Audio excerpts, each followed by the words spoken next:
What if Tom Riddle was sorted into Gryffindor? The tower is awake and full of whispers. Late October. Gryffindor common room, long after curfew. The fire has burned low, but it will not die. Red gold embers coil and flare in the grate, throwing restless light across stone and shadow, across a scarlet armchair, where a boy sits very straight, as if the room itself is watching. Tom Riddle looks at the flames, and the flames look back. They are speaking, not in crackles or sighs, but in a thin, sinuous language that does not belong in this warm, lion-bright space. Parseltongue threaded through the pop and hiss of burning logs, words that twist like smoke around his ears. Come, open. Remember, the light catches on metal. A polished prefect badge glints on his chest, scarlet and gold behind the silver letters. R.T. Riddle. The badge looks utterly correct here, framed by the red of his tie and the gold trim of his robes, yet the reflection that runs over it is serpent smooth, more green than it has any right to be. Outside, thunder rolls over the black lake, a low, distant growl that makes the window panes tremble. Rain walks down the glass in slow, crooked paths. Somewhere above, the castle shifts in its sleep, a staircase turning, a suit of armour settling. The world feels narrowed to this one room, this one boy, this one choice. The portraits along the walls are not asleep. A lady in rusted mail leans out of her frame, frowning down at him. A bearded wizard in crimson robes mutters about courage. Another, his frame half-burned at the edges, argues hoarsely that treachery always starts with secrets kept after midnight. Their voices blur into a low murmur that almost drowns the whispering fire. Almost. Tom does not look at them. His gaze is fixed on his hands, on the wand balanced, needle steady, over a small object on the table before him. It is no bigger than a diary or a locket. The leather is too dark, the metal too pale, the edges too sharp in the firelight. It does not belong in a school common room under banners and notice boards and a tapestry of Godric Gryffindor duelling a dragon. He has been planning this, the careful walk down from the boys' dormitory, the silence. The angle of his chair so the firelight hides his face from the stairwell. He knows every creak of these floorboards now, every place where the rug is worn thin, every shadow that might hold a witness. There is one. Near the base of the staircase, half hidden behind the sagging arm of a sofa, a younger lion watches. First year, maybe second. Pyjama trousers tucked into mismatched socks, wand clutched white-knuckled in one hand, the other gripping the fabric as if it were armour. Wide eyes fixed on Tom, terrified and entranced in equal measure, as if he cannot decide whether he is seeing a hero or a monster in red and gold. They look at each other only for a heartbeat. A moment of understanding passes between them, thin and sharp as a blade. This is important, this is forbidden, this is how stories begin and end. The fire hisses louder, syllables coiling around Tom's name. His wand tip lowers, just enough to kiss the dark cover, just enough for the air to tighten, for the hair on the back of the younger boy's neck to rise. On a side table near the window, among abandoned chess pieces and a forgotten essay, an old hat slumps in the gloom. The sorting hat.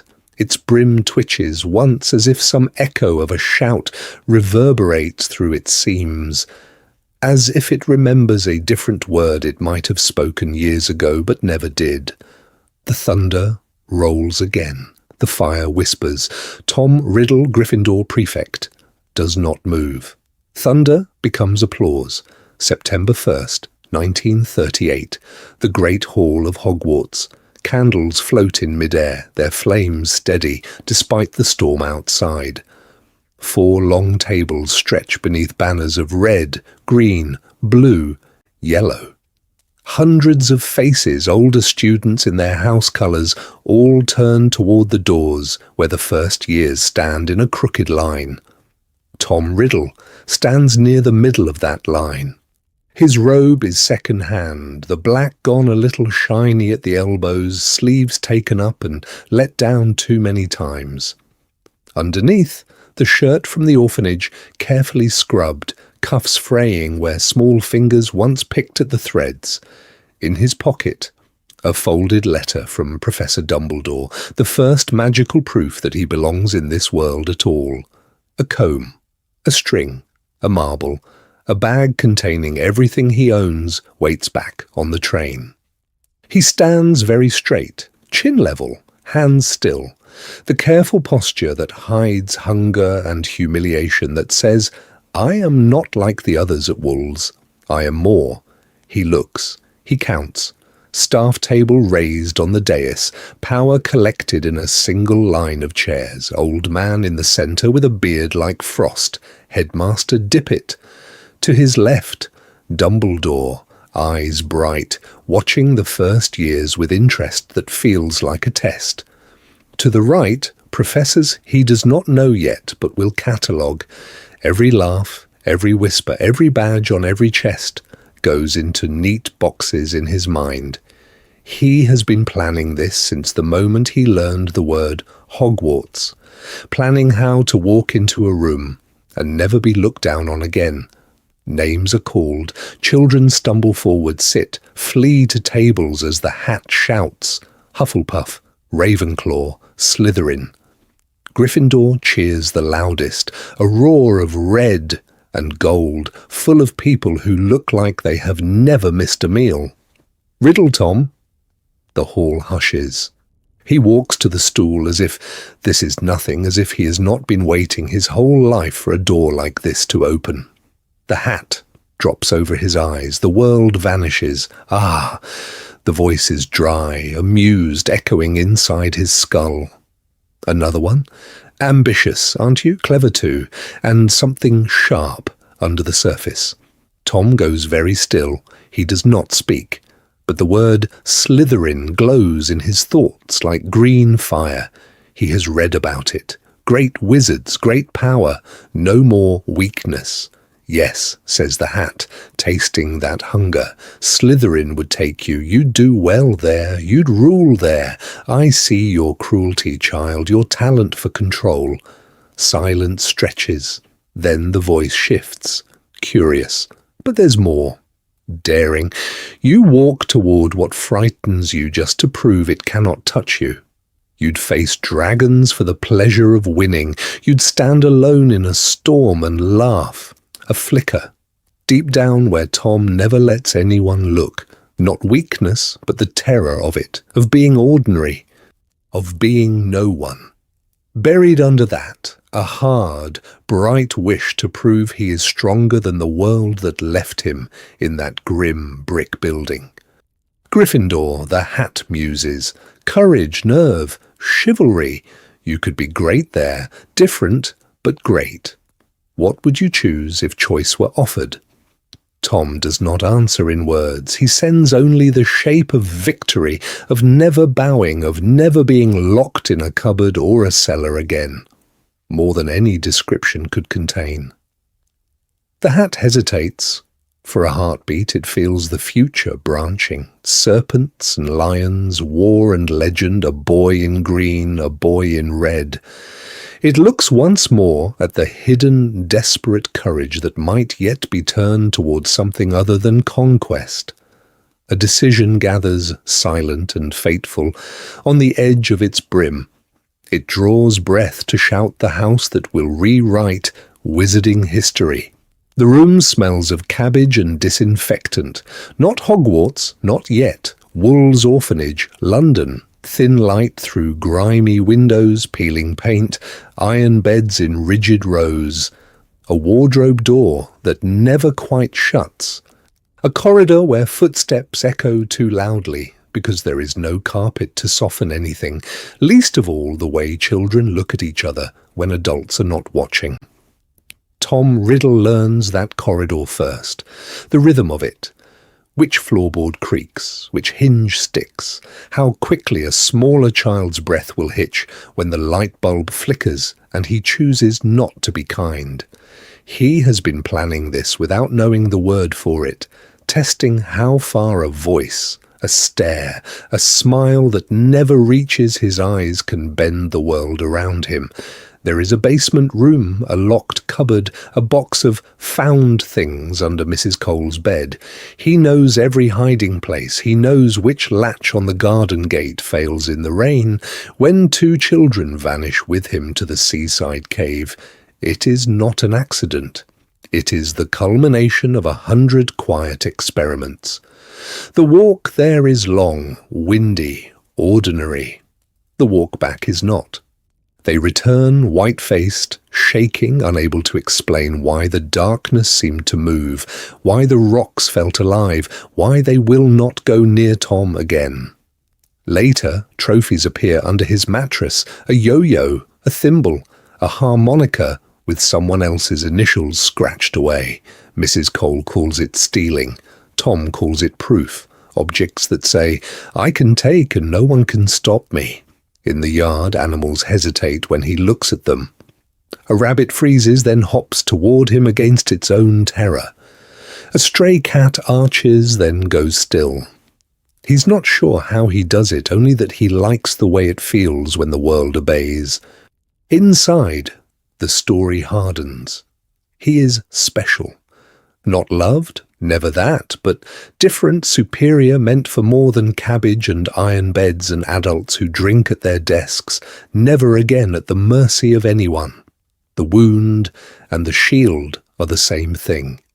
If he admits he is lonely, the whole structure cracks, so he does not admit it, not to them, not to himself. Then a stranger arrives with a name that sounds like a spell. Dumbledore. The man walks through Wool's like he has seen worse and expected this. He opens the wardrobe, the box, the lies. Flames leap obediently into a tin. A wardrobe bursts into motion. A stolen cachet of oddities is revealed in a single, humiliating sweep. Tom's magic, his secrets dragged into the light by someone who does not flinch. Fury rises, hot and bright. Being exposed is unbearable, but beneath the rage, something else coils tighter. Revelation. There is a place, this man says, where his strangeness is not a crime, but a curriculum. A school where children fly, where portraits talk, where power is not hidden in cupboards, but worn openly on robes and rings. A magical world, with rules he could learn, loopholes he could find, people he could make look at him with awe instead of fear. He looks at Dumbledore. Dumbledore looks at him. A moment of understanding passes between them, thin and dangerous. Dumbledore sees the cruelty, the hunger for control. Tom sees the first adult who cannot be bullied, who names his gifts without trembling. More than any description could contain sights in that cramped office. The boy he is, the man he might become. And now imagine that boy not walking down to the dungeons in green, but up the moving staircases toward scarlet and gold. Imagine him sleeping under a lion banner that praises bravery and self-sacrifice instead of cunning and conquest. Does that banner temper the wound, or simply give the shield a nobler crest to paint on its surface? The hat's choice will answer that. But before it shouts, Wool's orphanage has already done its work. The hat rests on his head. The hall holds its breath. Inside the brim, the world narrows to cloth and voice and the thud of his own heart. The sorting hat, in canon, is not a simple label maker for house stereotypes. It is an old legilimency engine, reading fears and desires as easily as school letters. We know this because it hesitates, it argues, it nearly sends people elsewhere. Hermione Granger, years later, will sit beneath it and feel the pull of Ravenclaw like a tide. She is clever analytical, hungry to know everything, and the hat sees that. Yet it weighs that against her stubborn loyalty and her willingness to walk into danger for others, and it chooses Gryffindor. Neville Longbottom, shaking, almost goes to Hufflepuff. The hat tastes his gentleness, his patience, his wish to be small and safe. But beneath that, there is a buried core of resolve, and the hat decides to bet on the courage he does not yet believe he has. And Harry, the boy who could have been a Slytherin legend if he had let the hat finish its sentence. The hat sees ambition, resourcefulness, a talent for leadership, and it whispers Slytherin.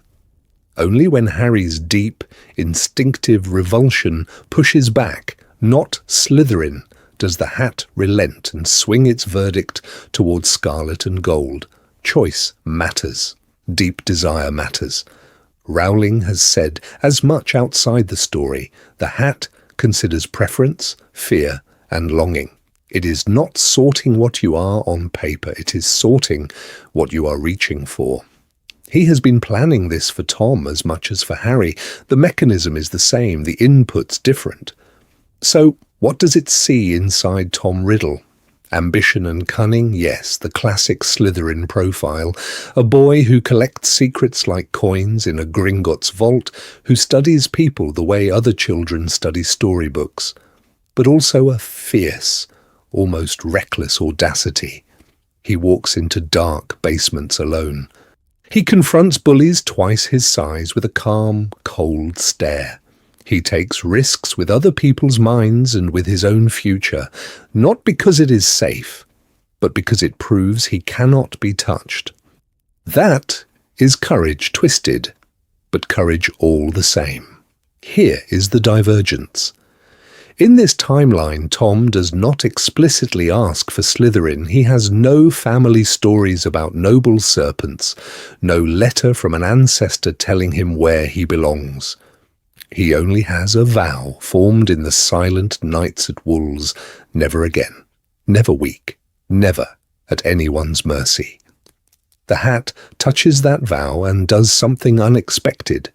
It interprets the craving for invulnerability as a craving for brave greatness, for the kind of lion-hearted legend who strides through the magical world unafraid. Pattern interrupted. The very fear that once fed a serpent now rings like a lion's roar. Is the hat trying to save him, placing him where self-sacrifice and friendship might feed his better traits? Or, in honouring that buried desire, is it about to make the most catastrophic, well-intentioned error in Hogwarts history? They look at each other, boy and hat, predator and judge. A moment of understanding passes between them. Then it shouts, Gryffindor. For a heartbeat, the hall forgets how to breathe. The word hangs there, too bright and wrong, echoing off stone and candle flame. Gryffindor. The silence that follows is not empty. It is packed, dense, a held breath from 4 tables and 1,000 tiny futures. Then sound fractures. A sharp gasp from the Slytherin table cut off midway. A dropped fork somewhere among the Hufflepuffs. At the far right, a Ravenclaw first year starts to clap on instinct, then lets his hands fall, eyes wide, as if he has misread the entire world. It is the Gryffindor table that moves first. Of course it is. A pair of older students at the centre, broad-shouldered, 7th years who already wear prefect badges and the lazy confidence of people used to winning, exchange a glance. He looks at her. She looks at him. Their hands come together in deliberate applause, not loud, not soft, just enough to be heard. Around them others join, hesitant at first, then steadier, as if bravery can be conjured by sound. On the stool, Tom does not flush or fumble.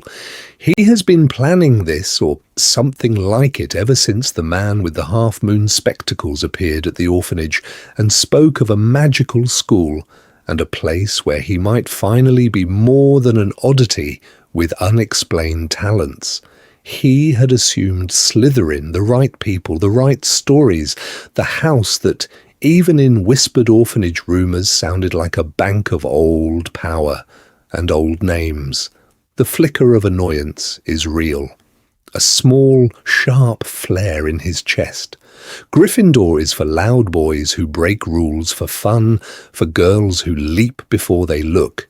Reckless, predictable. Not the careful, coiled ambition he has cultivated in the cramped, grey corridors of Wolves. But he knows how to adjust. He buries the irritation under something cooler, more interesting. A house full of heroes, of those who charge first and think later, is also a house full of shields and swords waiting for a hand that knows where to point them. Courage without strategy is a resource begging for command. More than any description could contain, he can already see the angles. At the staff table, Dumbledore's hands are folded. His face is composed, the mild, almost distracted pleasantness of a man watching an ordinary ceremony.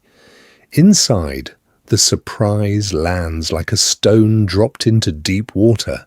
He had expected green and silver, a straight line from the boy he met at Wolves, collecting trophies, terrorizing other children with that unsettling control, to the lineage of Salazar. Now, the line bends.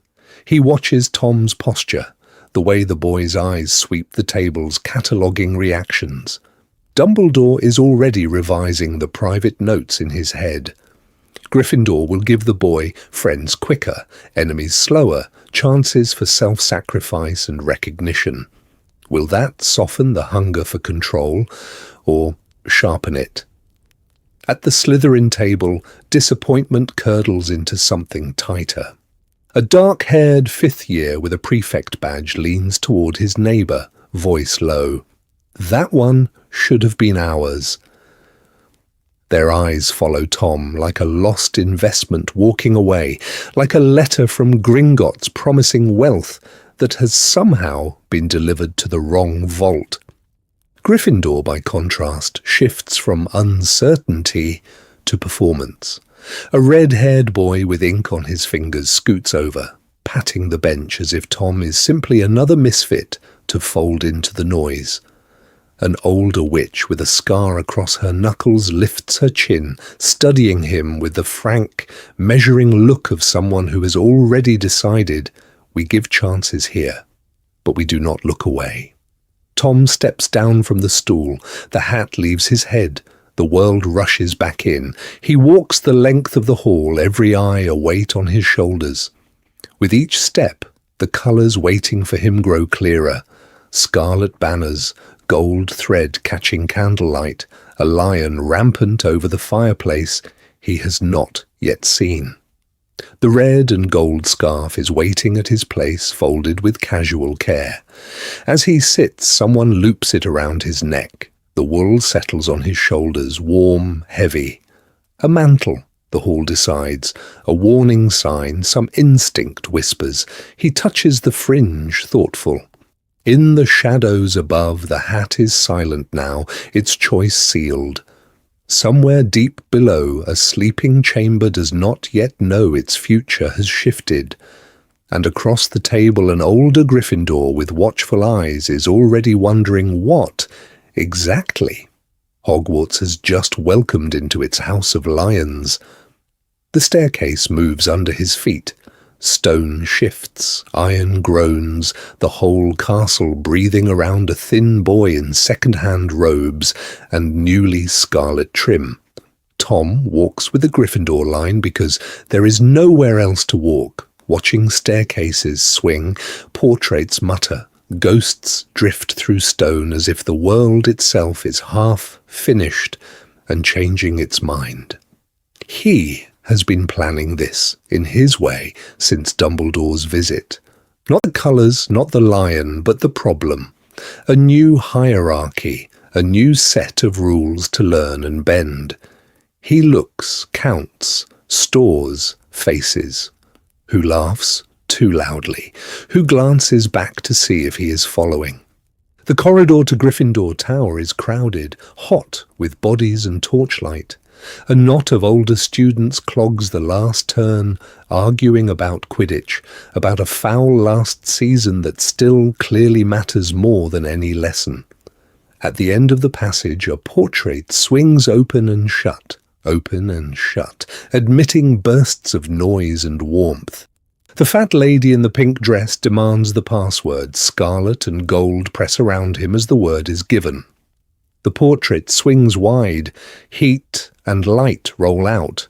The common room is chaos. Fire roaring in a stone hearth, a chessboard clacking as pieces shout insults, first years tripping over trunks, someone tuning a violin badly, 2 third years in a fierce whispered argument that looks one breath away from hexes.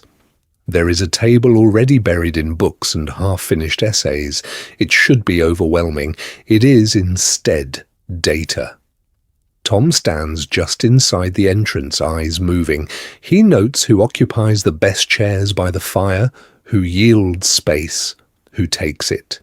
He listens for names, for the small cruelties wrapped in jokes, for the way the loudest boy in the room checks, unconsciously, that the laughing crowd is still with him.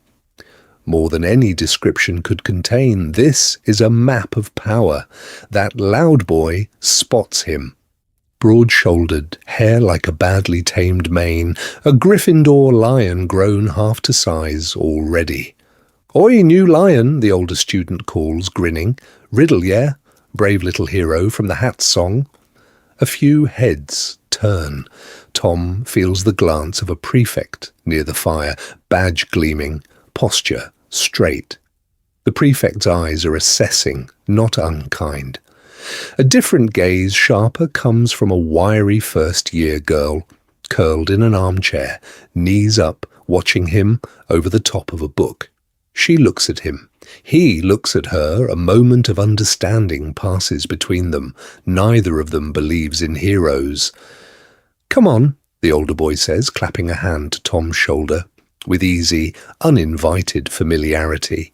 "You're in with us now. We look after our own, and we don't let anyone push us around, yeah?" The words land in a place Tom does not show. Wool's orphanage, bigger boys, smaller children, the sharp taste of being cornered. Gryffindor's standing up to bullies is a story they tell about themselves. He can use that story. It aligns, for now, with his hatred of helplessness. So he lets himself be steered to a chair. He listens as they boast about hexing a Slytherin who tried to trip a second year on the stairs. The room approves. Cruelty, if framed as defence, is not only permitted, but applauded. Later, in the first-year boys' dormitory, the noise softens, curtains drawn, trunks shoved at the foot of four-poster beds. The moon throws a pale bar across the floor. One boy snores in short, congested bursts. Another mutters in his sleep, fingers twitching as if still holding a wand. Tom lies on his back, eyes on the canopy.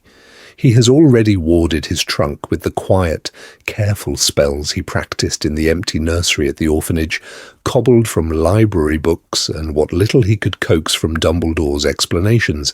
Nothing flashy, just enough to sting prying fingers.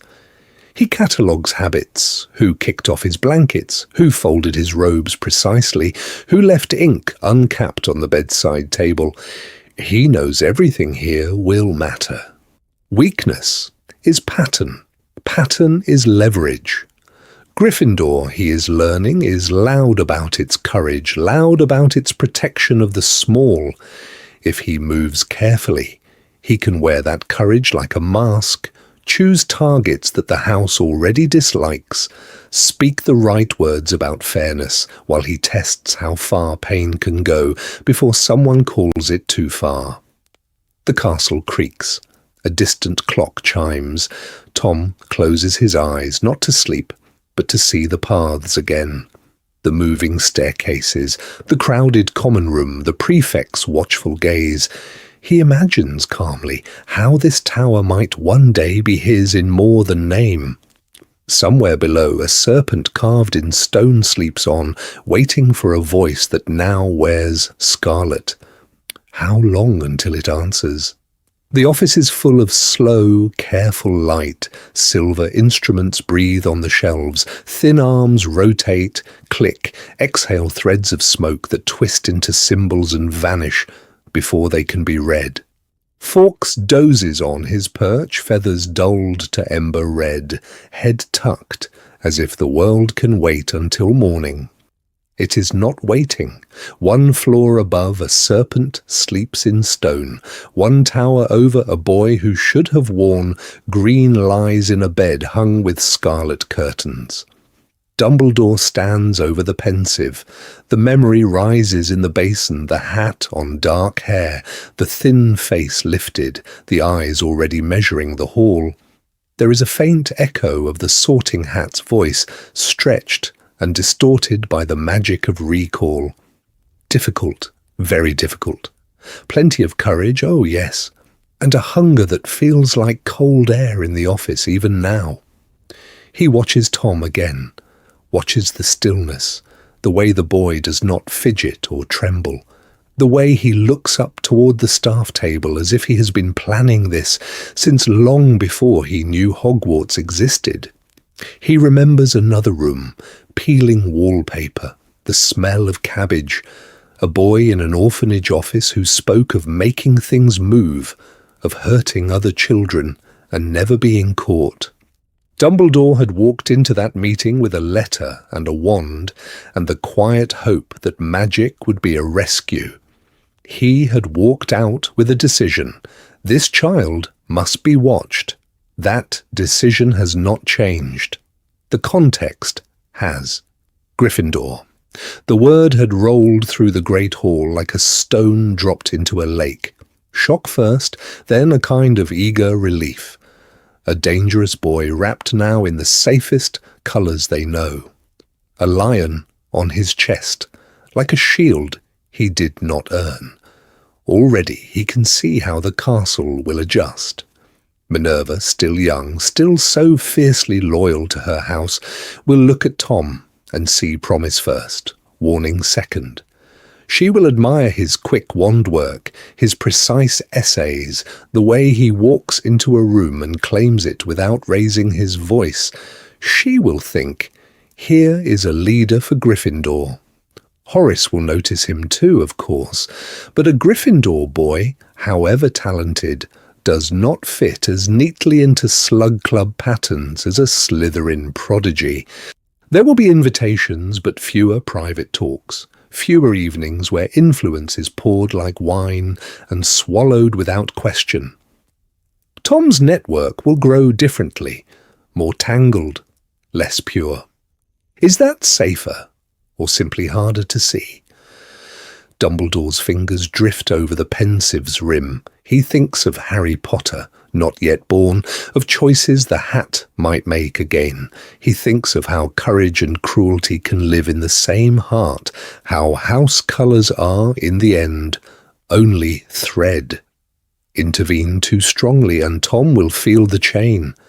The boy already hates cages, question him too often, and those clever eyes will narrow, the mask will come down and never lift again. Yet, if he stands back, if he trusts that late-night laughter in a common room and Quidditch bravado, and Gryffindor's blunt, foolish kindness will soften those sharp edges on their own, he may one day look up to find that the serpent has simply learned to roar. He has been planning this, Dumbledore realizes, not the house perhaps, but the performance. The careful politeness, the way he accepted Gryffindor as if it were a test he had anticipated and passed. He looks into the swirling memory. Tom looks back, the echo of those dark eyes more than any description could contain. They look at each other. A moment of understanding passes between them, or the illusion of one. Dumbledore cannot be sure which. He makes his choice, not open suspicion, not blind trust, a middle path that feels to him like walking a staircase that may move at any moment. He will arrange more conversations, small errands, subtle tests of empathy and remorse. He will place older Gryffindors near Tom who know what it is to be angry and still choose mercy. He will watch. He will listen. He will offer chances to turn aside before the road curves too far into shadow. In the tower, Tom Riddle lies awake, eyes on the canopy, mapping the castle in his mind. He is thinking already about Dumbledore's questions, Dumbledore's gaze, the odd power that hums in this man like a held-back storm.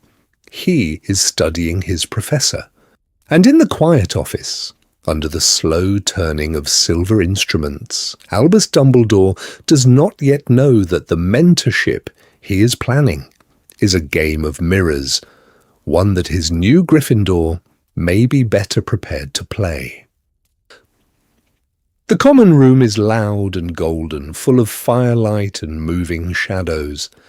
In the middle of it, Tom Riddle sits very still, watching the way courage performs itself. By October, the teachers have already begun to look at him the way adults always have, with approval, with relief. Professor McGonagall praises his transfiguration essays. Flitwick beams when charms leap to his wand on the first try.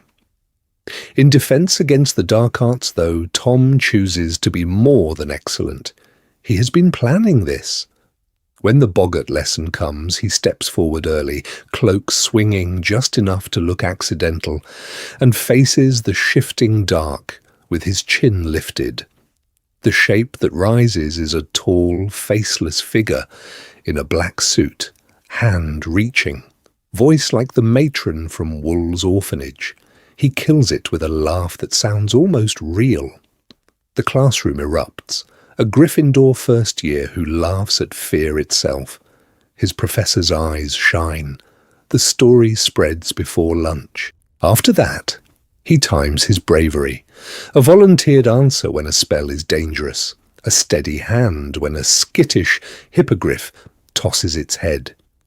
He walks the fine line between arrogance and valour, calibrating every risk so that it looks reckless, but never truly endangers him. The lion cubs adore him for it. What they call bravery, he quietly renames. Not mercy, but chivalry. Not control, but protection. When a pair of older Ravenclaws hex a nervous Hufflepuff in the corridor, Tom steps between them. His wand is out, his voice low, the air around him suddenly very cold. The bullies back away under the weight of his gaze, and the Hufflepuff stammers, "Thank you," over and over. Tom smiles, gently corrects their grip on their wand, suggests they practice with him later. Another debt written neatly into the ledger in his mind. Gryffindor pulls at him in other ways. Older boys drag him into midnight explorations, whispering about secret passages and the kitchens. A red-haired girl shoves a spare broom into his hands before he can protest and dares him to a race around the pitch. Wind tears at his robes. The castle falls away. For a wild, impossible minute, there is no orphanage, no bank, no careful counting of favours. Only speed and shouting, and the way his housemates' faces light when he lands beside them, breathless and laughing. So this is belonging, he thinks. It looks like chaos and feels like safety. Pattern interrupt. In public, he is all noise and firelight. In private, the silence is deeper. Tom spends long evenings in the library, alone at a back table, surrounded by towers of books. Hogwarts, a history, great wizarding events of the 20th century, the founders, legend and legacy.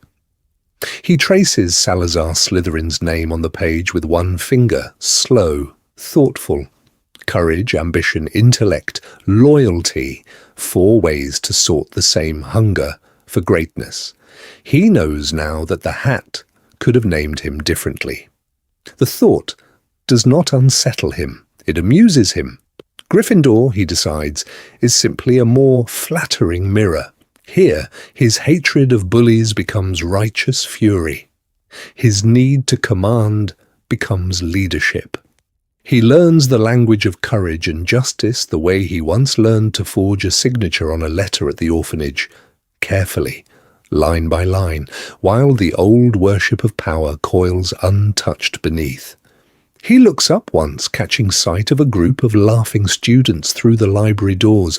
They look at each other, then move on, unaware of the boy in the shadows who is already imagining how this castle might bow to a different kind of hero.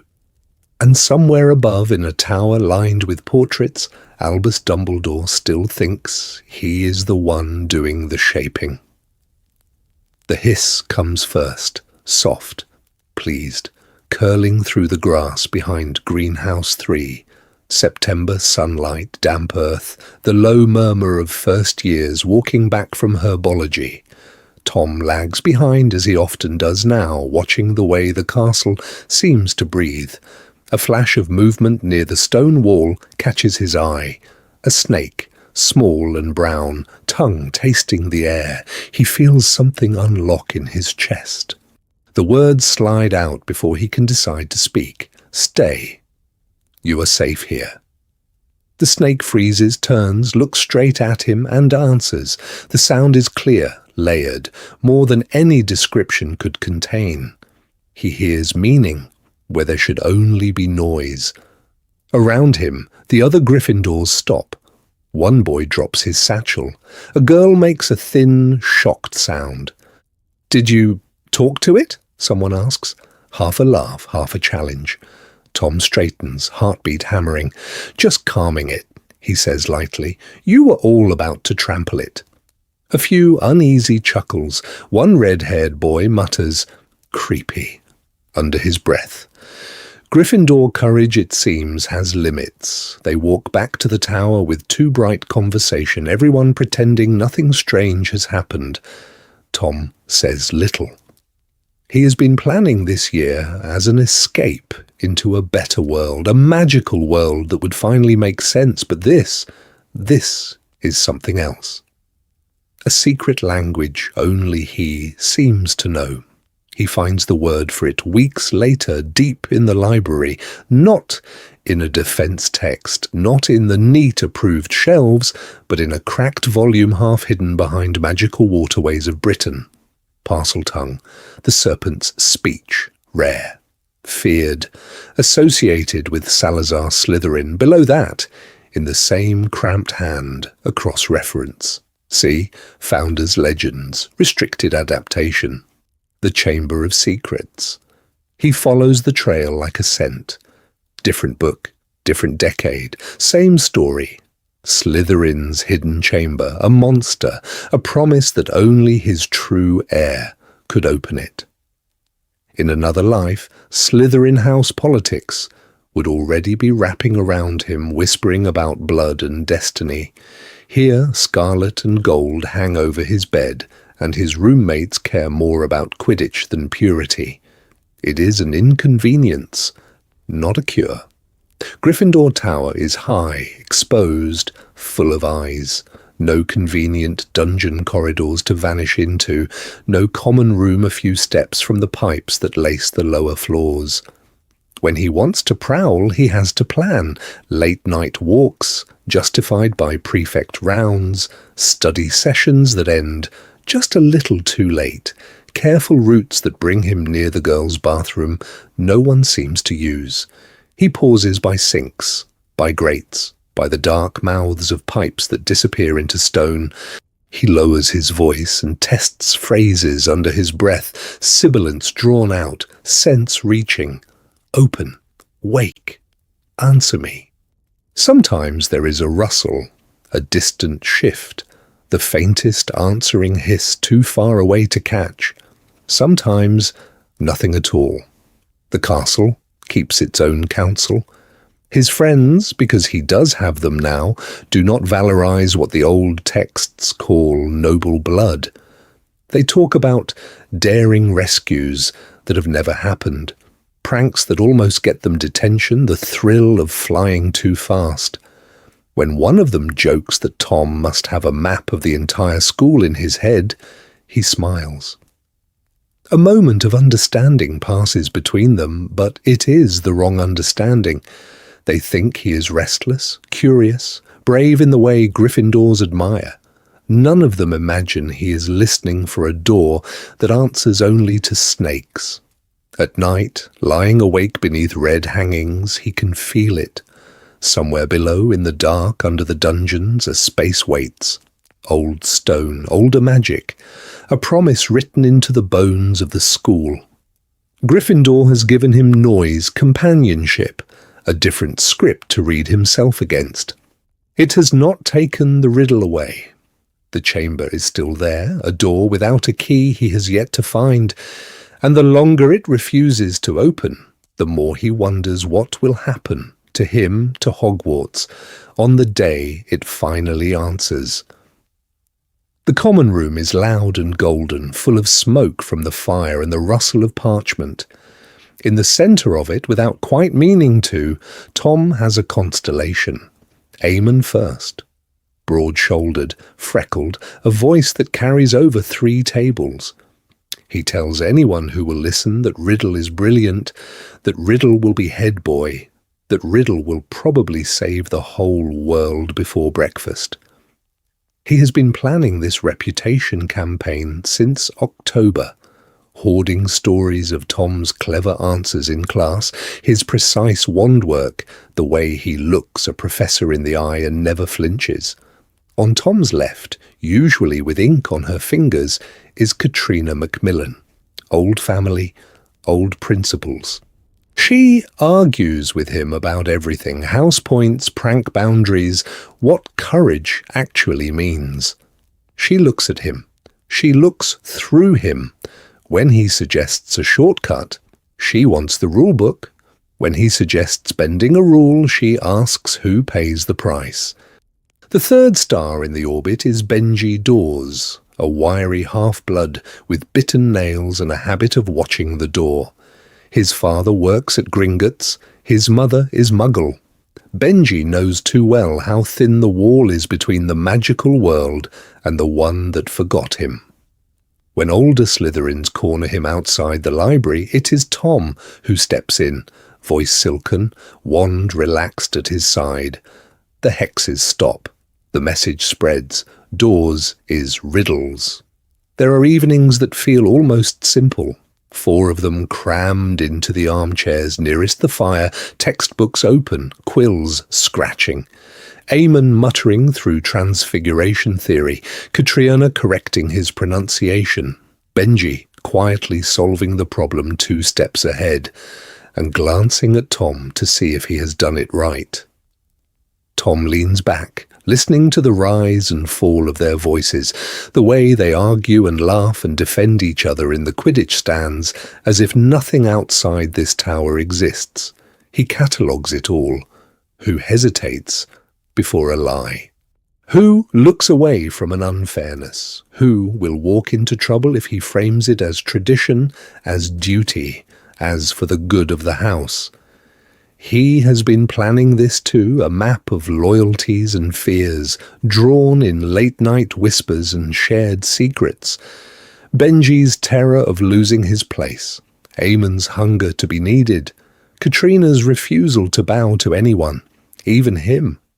Sometimes the data does not behave. Benji's hands shake before a risky escapade to the 4th-floor corridor. Tom feels a flash of something like concern, cold and unwelcome. He lowers the danger without saying why. Eamon nearly breaks his arm in a corridor scuffle meant for Tom. Tom sits by the hospital wing bed longer than strategy requires. Katrina admits, in a whisper by the window, that she is afraid of becoming her family's perfect heir. He looks at her. She looks at him. A moment of understanding passes between them. Then it is gone, filed away, turned into leverage. The red flags arrive early, small, easy to excuse. When Benji balks at sneaking into the trophy room, Tom's voice goes soft, and disappointed. If Gryffindor won't stand up to unfair rules, who will? When Katrina refuses to back his plan to expose a cruel prefect, he does not argue the facts. He questions her courage. Are you afraid to do what's right, or just afraid to be seen doing it? They look at each other in those moments, each of them thinking they know everything about the boy at the centre of their circle. They do not see how his gaze weighs them like ingredients on a scale. They do not hear the quiet click when he decides who can be bent and who must be broken. So, what are they, these friends? Anchors pulling him towards something human, or raw material for the legend he is already rehearsing in his head? The answer will matter when the door under the school finally opens. The room is warm and full of steam. Candles blur in the glass of Slughorn's bottles, third year, late autumn. Tom stands just inside the door of the potions master's office, scarlet and gold tie neat, expression politely curious. Slughorn looks up, and for a heartbeat his mind misfires. A Gryffindor. The name Riddle on his list, the marks from his class, the letters of praise from other professors. He has been planning this evening, but he had not planned for this. "Come in, my boy, come in," Slughorn booms, already recovering, already rearranging the world so it flatters him. "We are not so narrow here. Talent is talent, eh?" The words are for Tom, but also for himself. An unusual trophy. A lion among his usual snakes and peacocks, proof that he is open-minded, that his little club is above petty house lines.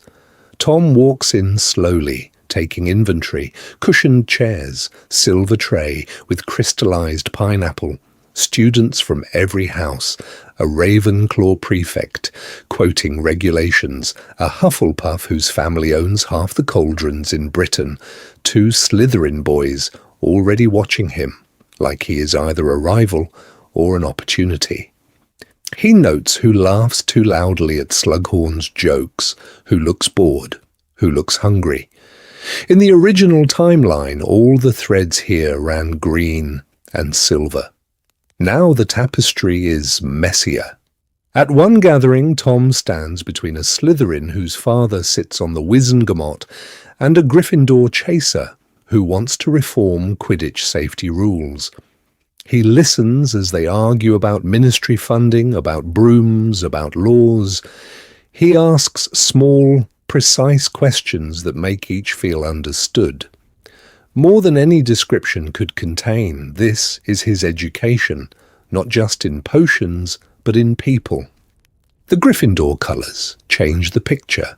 To teachers, to younger students, Tom looks like the best version of ambition. Hard-working, brave, always first to volunteer for difficult tasks, always ready with a steadying word after a dangerous lesson. When his gaze sharpens too much, when his temper flashes cold instead of hot, they call it intensity. Focus, a sign that he will do great things for their world. Once, Slughorn claps him on the shoulder after a perfect draught of peace. "You'll be a hero at the ministry one day, mark my words, the right sort of ambitious fellow." Tom smiles, modest, eyes lowered. Inside something curls with quiet satisfaction. The lion's crest on his chest is a shield he did not have in Slytherin. Suspicion slides off it more easily.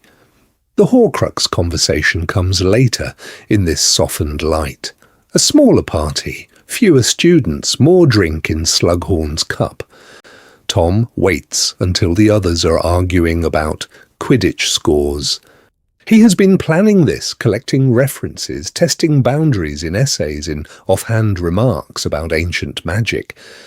"Professor," he says, voice low, almost hesitant, "I read about soul magic. Hypothetical, of course, splitting it. Do people really believe such things are possible?" Slughorn looks at his scarlet tie, his prefect badge, the polite respect in his posture, and relaxes. A Gryffindor asking about dark theory is, to him, almost charmingly academic, a brave boy peering over the edge of a cliff he will never truly jump from. He puffs, waves a jewelled hand, edits the story as he tells it. Dangerous, yes, but purely theoretical. Brilliant minds have speculated. Not the sort of thing a fine young man like you would pursue. Tom nods, lets the older wizard hear exactly the reassurances he wants. They look at each other. A moment of understanding passes between them, but they are not understanding the same thing. Here is the pattern break. The very house that should have warned them instead becomes his camouflage. With scarlet and gold at his throat, Tom Riddle can hide his most dangerous questions in plain sight, and no one thinks to ask what he plans to do with the answers. The next time he walks into Slughorn's office, the door closes a little more softly behind him. The forest is darker at night. The trees look taller, the spaces between them narrower, as if the world itself is holding its breath. Second year. Autumn rain on the castle windows. Tom Riddle walks at the head of a cluster of scarlet ties and muddy boots, a smuggled lantern in his hand as they slip past Hagrid's hut and into the forbidden forest. He has been planning this for weeks, mapping patrol routes, timing Filch's rounds, learning exactly how far the grounds wards will tolerate students before they shiver with warning. Around him, Gryffindors whisper and laugh under their breath. A third year dares him to go farther. Tom does not hesitate. He pushes ahead, deeper, until the lantern throws thin light over centaur tracks and the shredded remains of something small and unlucky. Hearts pound. Someone suggests turning back. Tom only smiles and says they will go 5 minutes more. Because what is courage, if not stepping where others will not? Back in the tower, the story grows. By breakfast, he is the boy who led a midnight expedition under the centaurs' noses. By lunch, someone adds acromantulas. The details change, but the shape remains. Tom Riddle does not flinch. Older students start looking at him differently, measuring him, inviting him into their whispered plans for secret duels and broom races over the Black Lake. The public dares are one thing. The private experiments are another. In empty classrooms, Tom practices jinxes until they cling to the air like cobwebs, stubborn and slow to fade. A trip jinx that leaves a Ravenclaw with a twisted ankle and a week of flinching at every uneven flagstone. A laughing charm that does not quite stop when the professor enters, so the boy on the floor laughs until he sobs. Tom watches closely, memorizing how fear looks when it realizes it cannot make itself stop. He learns to pitch his voice just right. Just a prank. Just a bit of fun. Gryffindors are used to chaos from their own. The twins of an earlier era are boys with exploding ink pots and vanishing stair treads. Tom is careful to stand nearby with a counter-curse ready, the hero who fixes what he caused. Control, he discovers, feels better than any applause. The turning point comes in a corridor outside the library. A known bully from another house has cornered a timid second year, wand raised, voice low and vicious. Tom steps in. His housemates are watching. So is McGonagall, somewhere beyond the next corner if his timing is right. He has been planning this too. Tom's defense starts properly enough. A shield charm, a sharp order to back away. Then his spell work slides, deliberate and smooth, into something uglier. A hex that twists the bully's arm behind his back with invisible force, another that fills his mouth with phantom spiders, legs scrabbling, choking. The boy screams, then cannot scream. When McGonagall finally rounds the corner, the bully is on the floor, shaking, eyes wild, wand forgotten 3 feet away. Publicly, Tom is scolded for excess, but praised for bravery.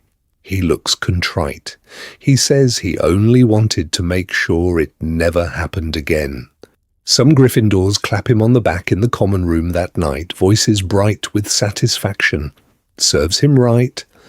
About time someone taught him a lesson. Others are quieter. A fourth-year girl, usually loud in any Quidditch argument, falls silent when Tom's name comes up. She says, slowly, that he looked like he was enjoying it. A first-year boy who saw the bully afterward, still trembling, cannot quite meet Tom's eyes. They look at each other across the firelight, and Tom sees the question there. How much is too much when you are right? No one asks it out loud. Gryffindor's reputation does the work for him. This is the house of righteous anger, of hexed Slytherins on the train, and brawls over insults to family. As long as Tom frames his cruelty as defence, as protection, as answering harm with greater harm, most of them will look away. Some will even cheer. Tom lies awake that night and understands something new. Scarlet and gold are not chains, they are armour. A story he can wear. If the world already expects Gryffindors to burn hot and bright, then he can burn hotter and say it is only justice. He looks at the canopy above his bed, at the shadows shifting with the firelight. The line between courage and cruelty is thinner than any spell thread. He has found it. Now he knows how easily it can be crossed, and how loudly his house will applaud, as long as the wand is pointed the right way. More than any description could contain, that knowledge settles into him. It will be there the next time he raises his wand and calls it bravery. The room is wrong. The light is wrong. Dust hangs in the air like a stalled spell as Tom eases the disused classroom door shut behind him. It clicks, soft, final. Midnight at Hogwarts, stone floors holding the cold, desks shoved against the walls, a blackboard still faintly marked with last year's lesson. His wand tip glows, narrow and precise, carving a path through the dark until it touches silver. A mirror. Taller than Hagrid, if Tom had ever seen Hagrid. Ornate frame, clawed feet, strange carvings that look almost like letters but slide away when he tries to read them. The rumours said, a mirror that shows what you want most.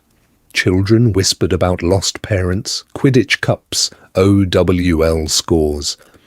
He has been planning this walk for days, listening, piecing together corridors and prefect patrol patterns, counting breaths between each turn. He stops 3 paces away. Dust motes swirl in the wand light. His reflection looks back, 11, slight, dark eyes too old for his face. Then the glass shifts. He is older, 17 perhaps, or 20. The lines of his face sharpened. Not cruel, but commanding. Around him a ring of witches and wizards in Gryffindor robes and aura uniforms, red and gold and deep ministry blue. Scarred, tired, alive. They are looking to him, waiting for orders. Behind them banners hang over a crowded hall. Not a skull and serpent, but the lion rampant. The Hogwarts crest. The crest of the Auror office. No one is cowering, no one is kneeling. They stand with him, not beneath him, and that difference cuts sharper than any curse. On his own chest he sees it, the lion badge burnished with age, and beside it an aura insignia, and something older still, a ring that hums with enchantment, promising protections against age and injury. Not crude immortality torn from souls, but the sanctioned, ritual kind that old families whisper about and Gringotts quietly ensures. The world in the glass has made room for him as its champion, not its tyrant. The craving is the same, power, continuity, to step outside the reach of death, and command the shape of history, but here it comes wrapped in applause, in ministry commendations, in grateful hands clasping his after-battles won. More than any description could contain, the glory of it presses against the glass. His chest tightens. There is something else in those faces, trust, a kind of fierce, inconvenient affection. To be loved is to be known, and to be known is to be vulnerable. He does not like that. At Wool's, love was a word from other people's letters, never his. He studies the crowd, searching for the edges, for the parts he can keep, and the parts he can discard. He can take the command, the authority, the sanctioned violence.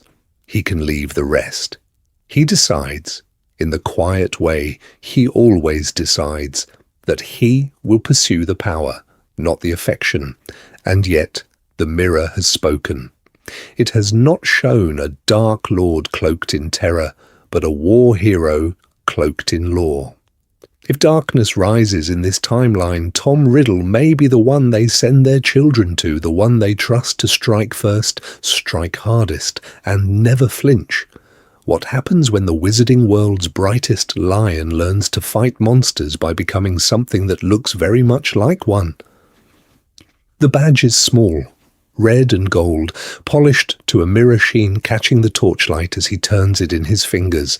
September, 3rd year, Gryffindor Boys' Dormitory. Tom Riddle sits on his trunk with the prefect badge in his palm, and the world, for a moment, feels very quiet. He has been planning this. Top marks in every subject, essays that make even Professor McGonagall pause, answers in class that are precise without being showy, late nights in the common room helping first years with transfiguration and pretending not to notice when they stare. Courage framed as responsibility, ambition translated into service. On paper, there is no better candidate for Gryffindor prefect. In practice, there is no competition. The other lions are loud, brave, reckless. Tom is all of that when he chooses to be, but wrapped in control in a kind of calm intensity that makes teachers trust him with keys and passwords and the right to take points from his own house. McGonagall pins the badge to his robes with a thin smile, eyes searching his face as if she's trying to read a letter no one else can see. Prefect rounds become a new map. Corridors at dusk, staircases at midnight, classrooms after curfew. He walks with the other prefects, listening more than he speaks, learning who grumbles about rules, who bends them, who breaks them for fun, and who breaks them for need. Detention slips in his pocket, a quill, a small notebook, with neat columns of names and dates and infractions. Officially, it's for reports. Unofficially, it is information, and he knows exactly how valuable that is. He tests boundaries gently. A Hufflepuff caught out after hours gets a warning and a quiet conversation about homesickness. A Ravenclaw hexing portraits in an empty corridor earns a formal detention and a private offer.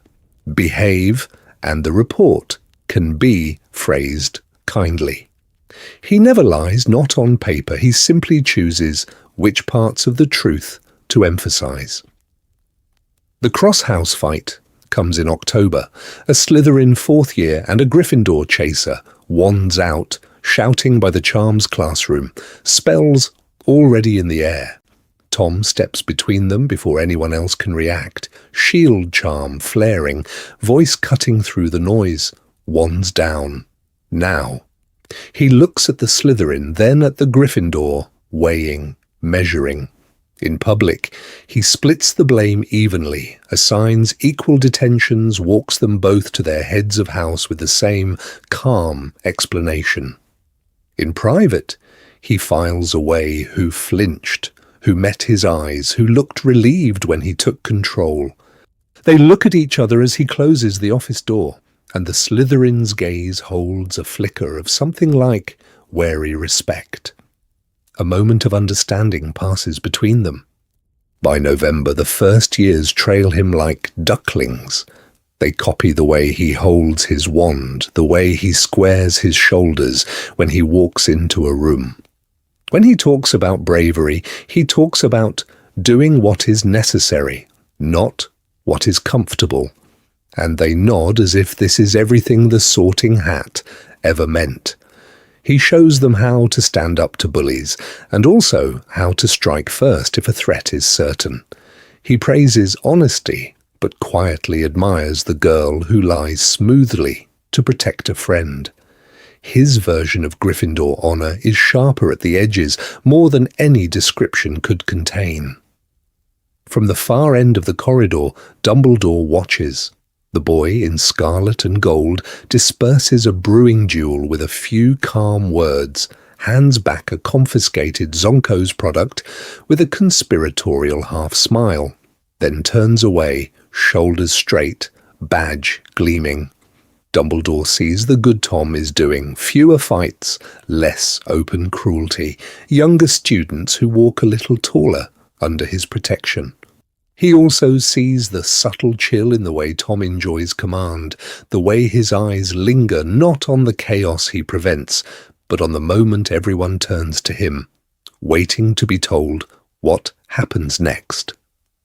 How long before the badge is not enough? The castle hums with something restless, a rumour that walks faster than any student can. 1943. Snow pressed against the high windows. Outside, the Muggle world tears itself apart in a war most witches only read about in the Prophet. Inside Hogwarts, another word moves from mouth to mouth. Monster.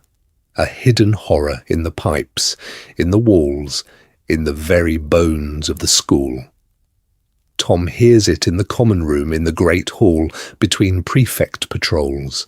A second-year Hufflepuff whispering that her cousin's friend saw yellow eyes in a drain. A Ravenclaw insisting Salazar Slytherin left a secret weapon. Muggleborns flinch when they think no one looks. Pure bloods roll old phrases on their tongues like sweets, mudblood, tainted, unfit. He has been planning this, though not in the way anyone would suspect. Not as open crusade, not yet as open anything. For years he has traced the castle's plumbing on old blueprints, followed the echo of every hiss in the pipes, listened for a voice only he can hear. He walks the corridors at night with his prefect's badge polished and visible, memorizing which taps groan, which toilets gurgle too long. Gryffindor has changed the pressure around him. That is the word that fits, pressure. He shares a dorm with boys who would die for a friend without thinking it through, who defend Muggleborns on instinct, not principle.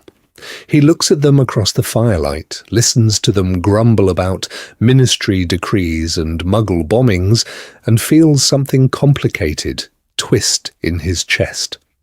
They are in danger from a prejudice he privately shares and from a future he is quietly arranging. One evening, patrol takes him past the out-of-order girls' bathroom, Myrtle's bathroom, though no one calls it that yet. Just a door most people avoid. The corridor is empty. The air tastes metallic, damp. A light flickers overhead. He pauses, because the whisper is louder here. Not words, not yet, just intent.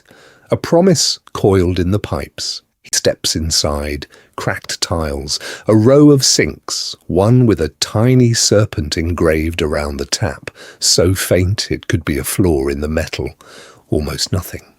More than any description could contain, he has been planning this search for years, reading every mention of Slytherin, every half-mad letter in the restricted section that hints at a chamber below. Every architectural quirk of a school that should not be able to hold so many secrets, and yet does. Now, the pattern interrupts itself. The answer is a cheap girl's lavatory. He stands before the marked sink. The war outside is closing in. The war inside Hogwarts is only beginning. If he opens this, he can cleanse the school. purge those he deems unworthy, prove that blood inheritance is destiny, and that he alone truly understands Slytherin's will. Or he can leash the thing below, turn it into a weapon he directs, a silent deterrent no one else even knows exists. Is courage destroying a monster, or daring to use it? He thinks of his housemates laughing in scarlet and gold, of muggle-born first years who trust him to walk them safely back to the tower. A moment of understanding passes between them in his memory, all those evenings by the fire. They look at each other, not knowing what he is, what waits under their feet. Tom leans closer to the tap. The bathroom lights flicker again. Parseltongue curls unspoken on his tongue. He opens his mouth. The chamber is open and full of whispers. Water drips from the cracked sink as Tom speaks. The language is wrong for this tiled, echoing room, old and dry and full of stone.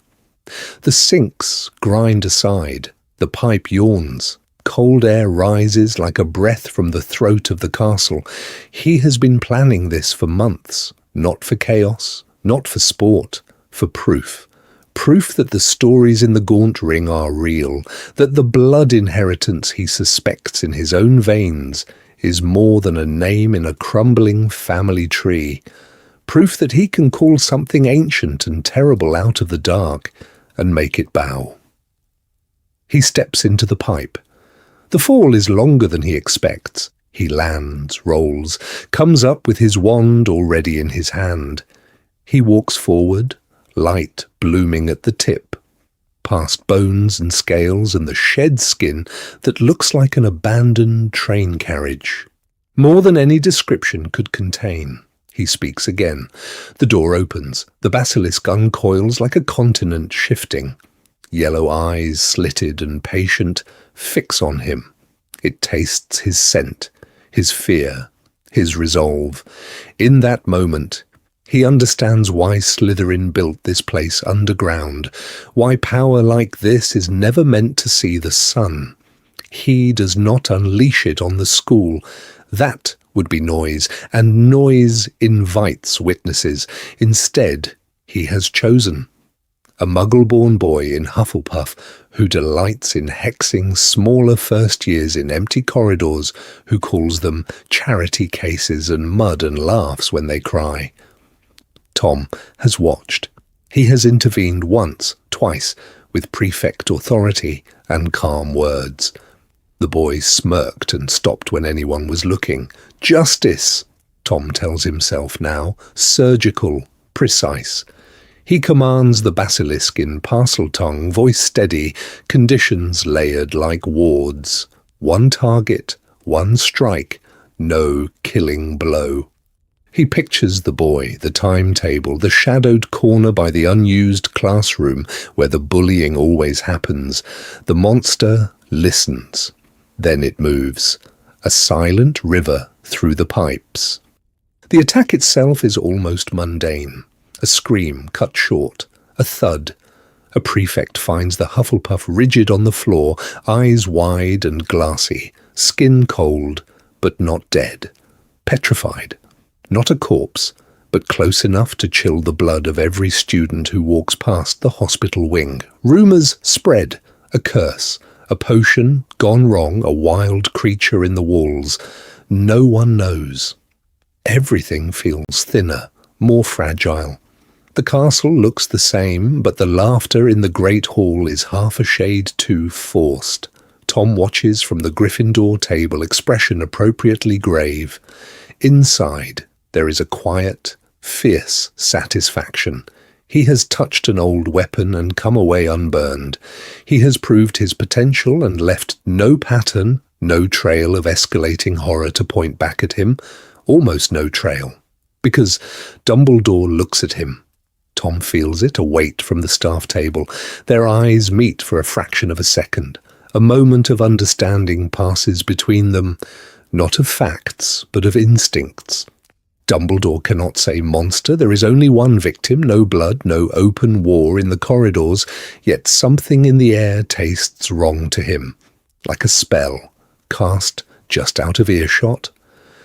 The deputy headmaster makes quiet inquiries. He walks the corridors at night, listens to the walls, speaks gently to frightened Hufflepuffs and sharp-eyed Gryffindors. He finds nothing solid, no pattern, no proof. Tom files this away. The basilisk obeyed. The school trembled, but did not riot.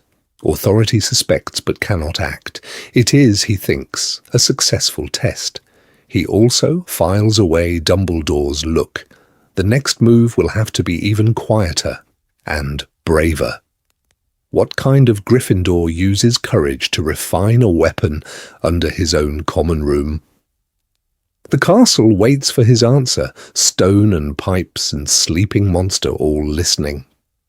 The office is full of ticking things and quiet light. Phoenix song, very soft. Like a thought that almost chooses not to be spoken. Tom stands in front of the desk. Hands folded, tie straight, prefect badge polished so carefully it throws back the firelight in clean, sharp lines. Dumbledore looks at him over half-moon spectacles. The same look Tom remembers from the orphanage, when there had been a wardrobe rattling and a boy crying and a box of stolen things. It is a look that knows too much. "Thank you for coming, Tom," Dumbledore says. "I'm afraid we must speak about order." A tiny pause. In the school. Among the prefects.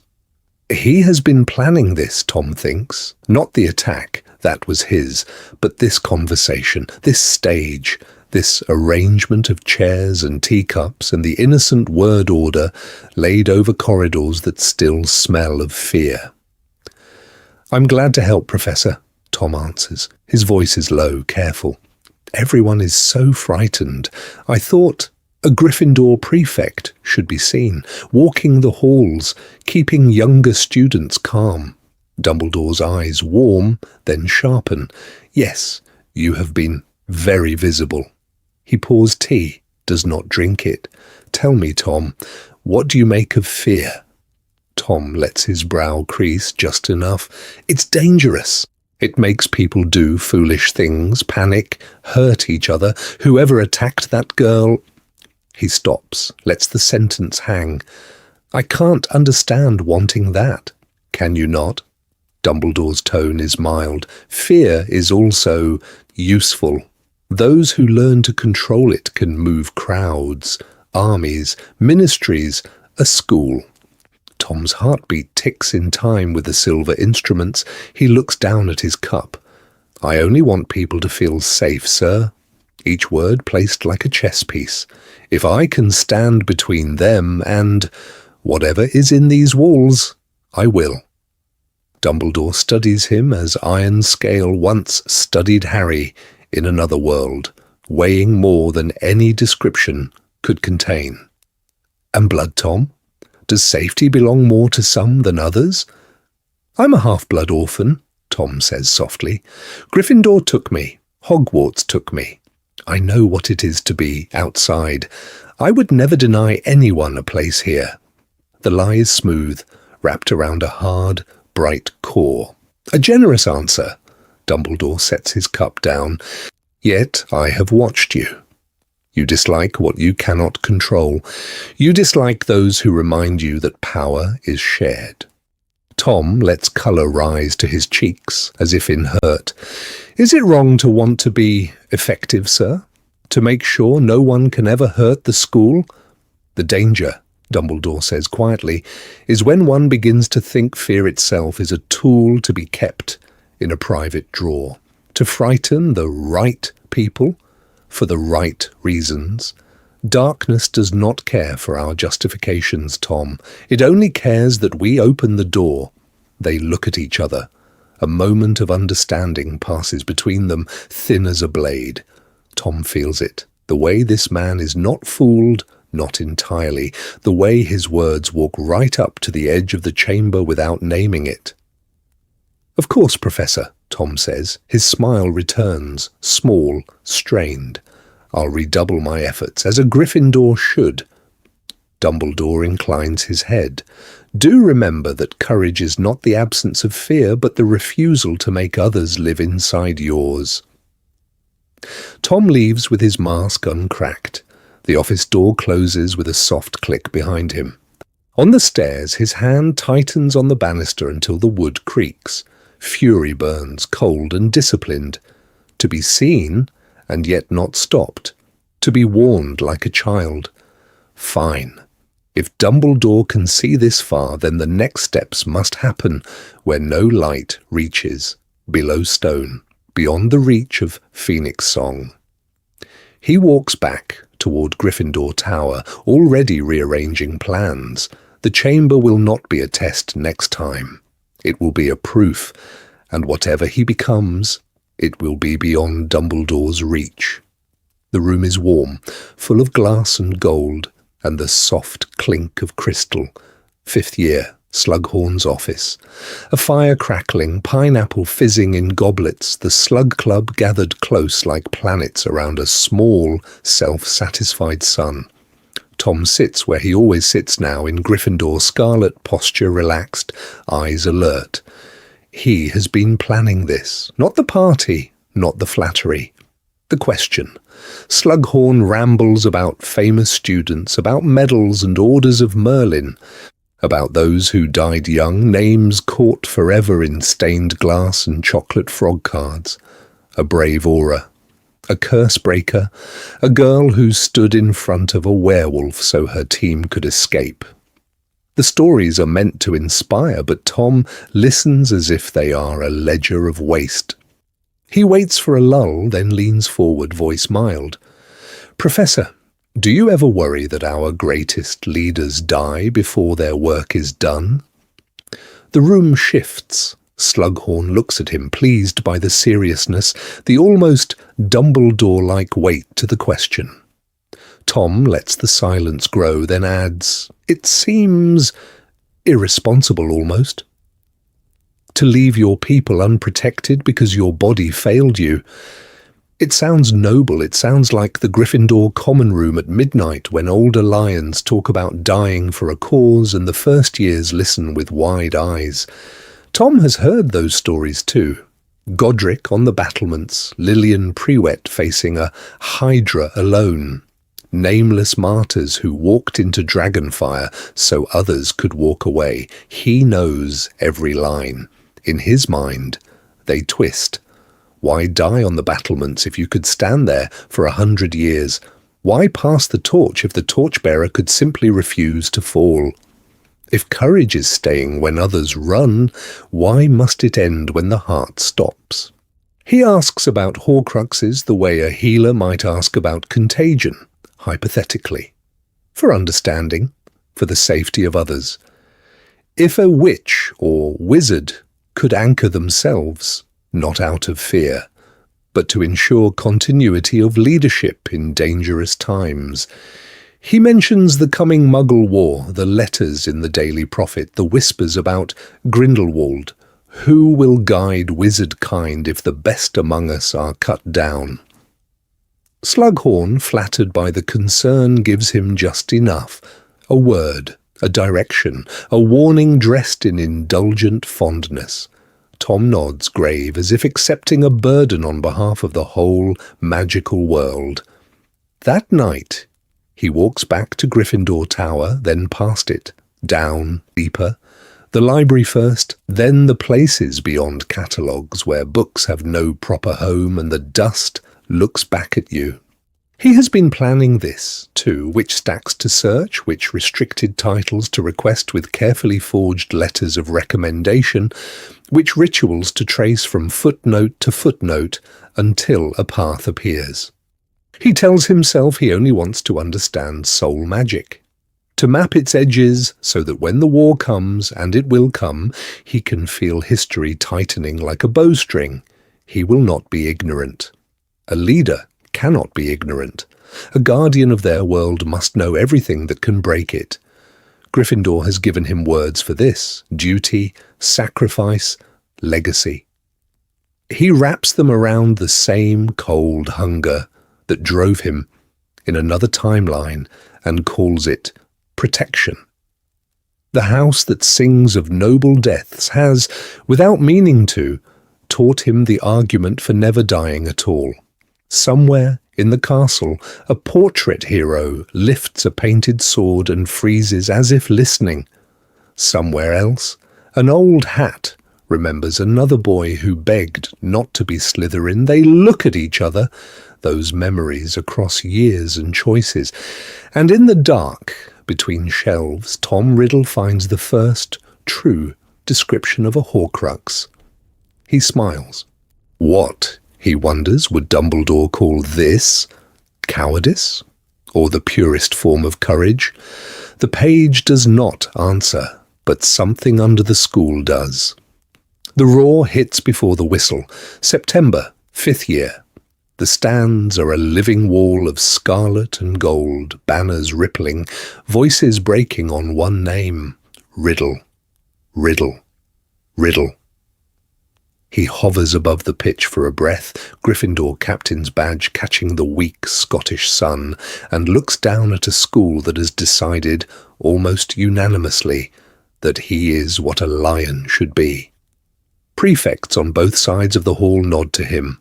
Hufflepuffs wave, even some Slytherins calculating, clap when he passes. In staff meetings, Professor McGonagall remarks on his remarkable influence for house unity, and Flitwick cites his tutoring rota as a model of cross-year cooperation. Headboy is 2 years away, but everyone speaks as if the badge is already engraved with his name. He has been planning this image for years, polishing it like a wand handle. Top marks in every subject, especially defense, president of the Duelling Club, secretary of the Charm Society, a quiet advisory role on the Hogwarts Student Council that Dumbledore pushed through as an experiment in shared governance. When first years look lost in the corridor, Tom Riddle is the one who walks them to class and tells them which staircases lie. In the evenings, the common room glows. Tom sits near the fire, a defense against the dark arts text open. 3 younger Gryffindors leaning in. He demonstrates a shield charm, corrects a wrist angle, then, almost casually, shows them a non-verbal disarming spell that really belongs in NEWT level. They stare. A moment of understanding passes between them. The world is larger and more dangerous than the syllabus admits, and Tom Riddle is the one who will show them everything. He smiles, warm, encouraging. Later, when they are gone and the room is empty, he stays. The practice room is 3 floors down and technically off limits. Stone walls, target dummies, silence. Here his wand moves differently, faster, sharper. Confringo slams into a mannequin and tears its chest open. A cutting curse meant for battlefield mediwizards leaves a groove in solid rock. He repairs it with a flick, then conjures another target. He has been planning this too, a library of power no teacher will ever willingly hand him. When a 4th-year Ravenclaw stumbles in one night, wide-eyed, Tom's wand is already up. The boy blinks, confused, then forgets why he came. A soft, precise obliviate, followed by a guiding hand back to the corridor. Tom's expression never changes. The forest incident begins with a scream. A care of magical creatures lessen, skittish thestrals in the tree line, a sudden shift of wind, a Slytherin girl dragged half out of sight by something with too many legs. Hagrid bellows, students freeze, Tom moves. He is through the boundary line before anyone can stop him, branches whipping his face, wand cutting arcs of light. The creature rears, venom glistening. Tom's shield slams into place. Then a blasting curse, then ropes, all in a sequence so clean it looks rehearsed. He hauls the girl out, blood on his hands, and walks her back through the trees while the class watches. Later, in the hospital wing, she wakes, sees him sitting beside the bed. He looks at her. She looks at him. Gratitude, fear, awe.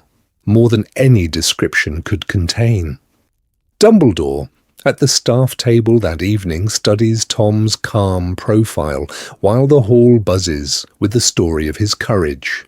McGonagall calls it the finest example of Gryffindor bravery in a generation. If Tom Riddle left Hogwarts now, he would be a legend. A golden lion, a unifier, the boy who faced the forest and won. But he is not leaving. Under the school, something old is still listening for Parseltongue. The forest is quiet. The world is not. September 1939. Hogwarts wakes to owls that should not be flying in daylight, to prefects reading crumpled Muggle newspapers over porridge, to the strange thin word that does not belong in a magical castle: war. In the Gryffindor common room, the wireless crackles beside the fire, a borrowed Muggle set, charmed not to disrupt the wards. Older students huddle close, faces turned toward the disembodied voice that speaks of invasions, evacuations, lines on a map that move like curses. Someone's brother has been called up. Someone else's father is already missing.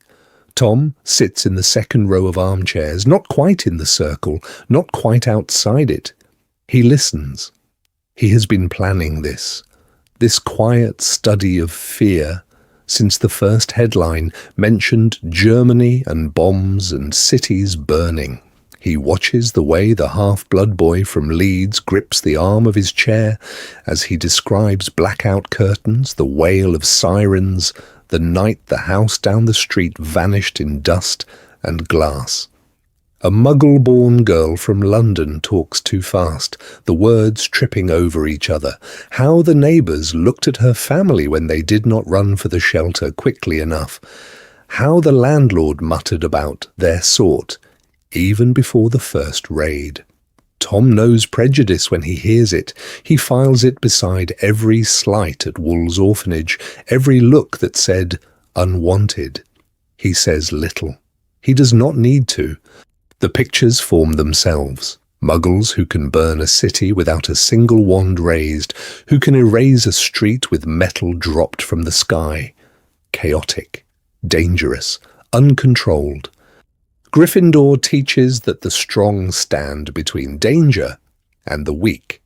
It is carved into the house stories, into the way McGonagall looks at them when she speaks of defending those who cannot defend themselves. Under that gaze, most of the house thinks of children, of Muggle shopkeepers, of anyone caught in the crossfire. Tom thinks of something else. He thinks of magic itself as the weaker side, fewer in number, hidden by law, dependent on secrecy that Muggle machines are learning to pierce. If they can find each other from the air, how long before they find a hidden village, a school, a boy? Late at night, debates flare as hot as the fire. Should wizards intervene? Should the statute of secrecy bend just this once to stop a madman without magic from tearing the world apart? A Hufflepuff prefect argues for compassion. A Ravenclaw quotes international law. A Gryffindor seventh year, whose brother is at the front, just wants the killing to stop. Tom waits, then speaks. Calm, precise, almost gentle. Wizards, he says, have a responsibility, not to every Muggle quarrel, but to the shape of the world itself. If Muggles can do this without wands, what happens when they turn that power, knowingly or not, toward magic? The room quiets. Someone asks what he would do. Strong, decisive leadership, he answers. Centralized, hidden, but prepared. Wards over cities, quiet obliteration of the worst weapons, a council with the courage to act before disaster, not after. It sounds less like conquest and more like preemptive defense, like a shield raised against a firestorm. They look at each other, a moment of understanding passes between them. Some hear safety, some hear something colder underneath. Tom hears only necessity. Outside, the Muggle war spreads. Inside Hogwarts, a different war is beginning to take shape, one that will not be announced on any wireless. Tom Riddle is learning what the world will justify if you promise to keep it safe. The tower is quiet in a way it never is during term. No first-year laughter, no crackle from the hearth, only trunks scraping stone and the soft murmur of goodbyes. June 1945. Gryffindor Tower. Tom stands in the middle of the common room with a packed school trunk, a shrunken box of books in his pocket and a scarlet and gold tie looped loosely around his hand instead of his neck. The banners above him hang still. The lion on the nearest one looks almost watchful. He has been planning this for years, counting NEWTS, cultivating professors, drafting letters in his head for every possible future. Aura Office, Department of Mysteries, International Confederation. His marks are flawless, his war record inside the castle even cleaner. To the wider wizarding world, he is what Hogwarts needed in a dark time. A brilliant Gryffindor who kept the school steady while Grindelwald burned Europe. Friends close in around him in uneven waves. Abbott claps him on the back hard enough to jolt his breath. A seventh-year chaser pretends she is not crying as she folds him into a hug, muttering that the team will be rubbish without his impossible saves against Slytherin. Another boy presses a chocolate frog card of Dumbledore into his hand, smirking that soon they will be printing Tom's face instead. The humour is thin, but real. For them, his future is a certainty. McGonagall finds him by the hearth. Her expression is composed, but her fingers tighten once on the reference parchment she passes over. Transfiguration she has written, but also leadership, judgment under pressure, refusal to abandon younger students during the worst raids. Dumbledore's letter is longer, neater, weighed with words like integrity and necessary risk. Tom reads the first line, then folds both carefully. He knows exactly how much such letters are worth. At the portrait hole, the fat lady leans forward. Her painted cheeks are unusually soft. "You," she says, voice dropping, "you were always very polite. Even when you were late, even when you came back. Different." She looks at him. He looks at her. A moment of understanding passes between them. Mind the shadows, Mr. Riddle. It is as close to a blessing as she has ever given. The offers are already stacked in his trunk.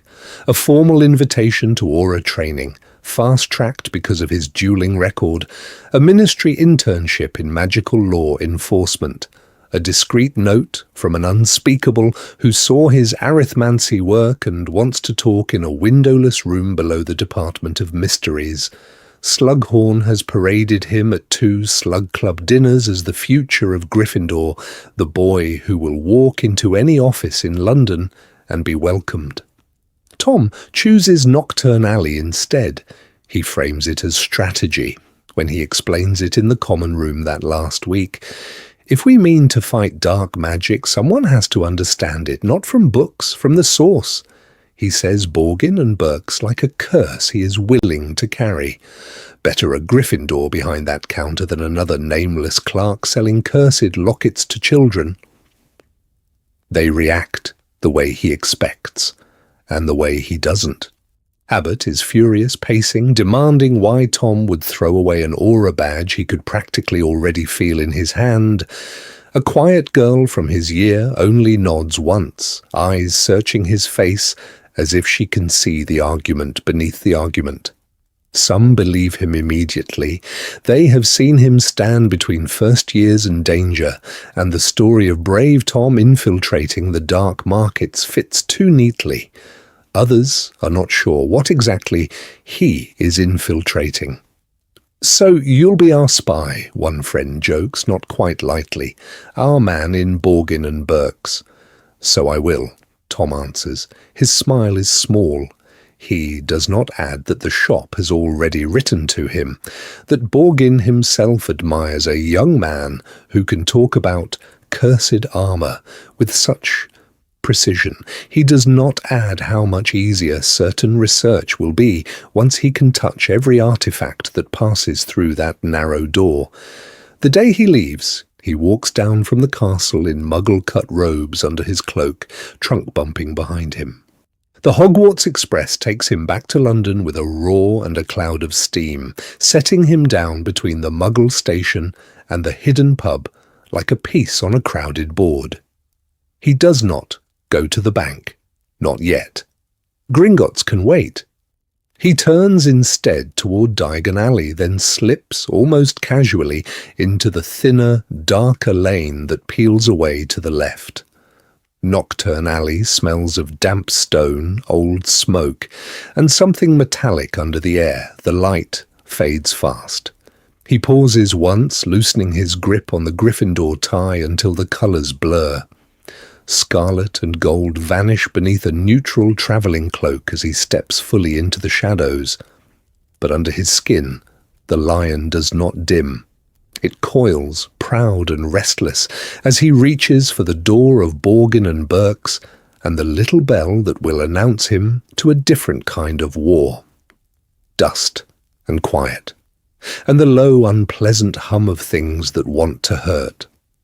Borgin and Burke's is smaller inside than it looks from Nocturne Alley. Narrow aisles, high, bowing shelves, cabinets with warped glass that distorts his reflection into long, pale smears.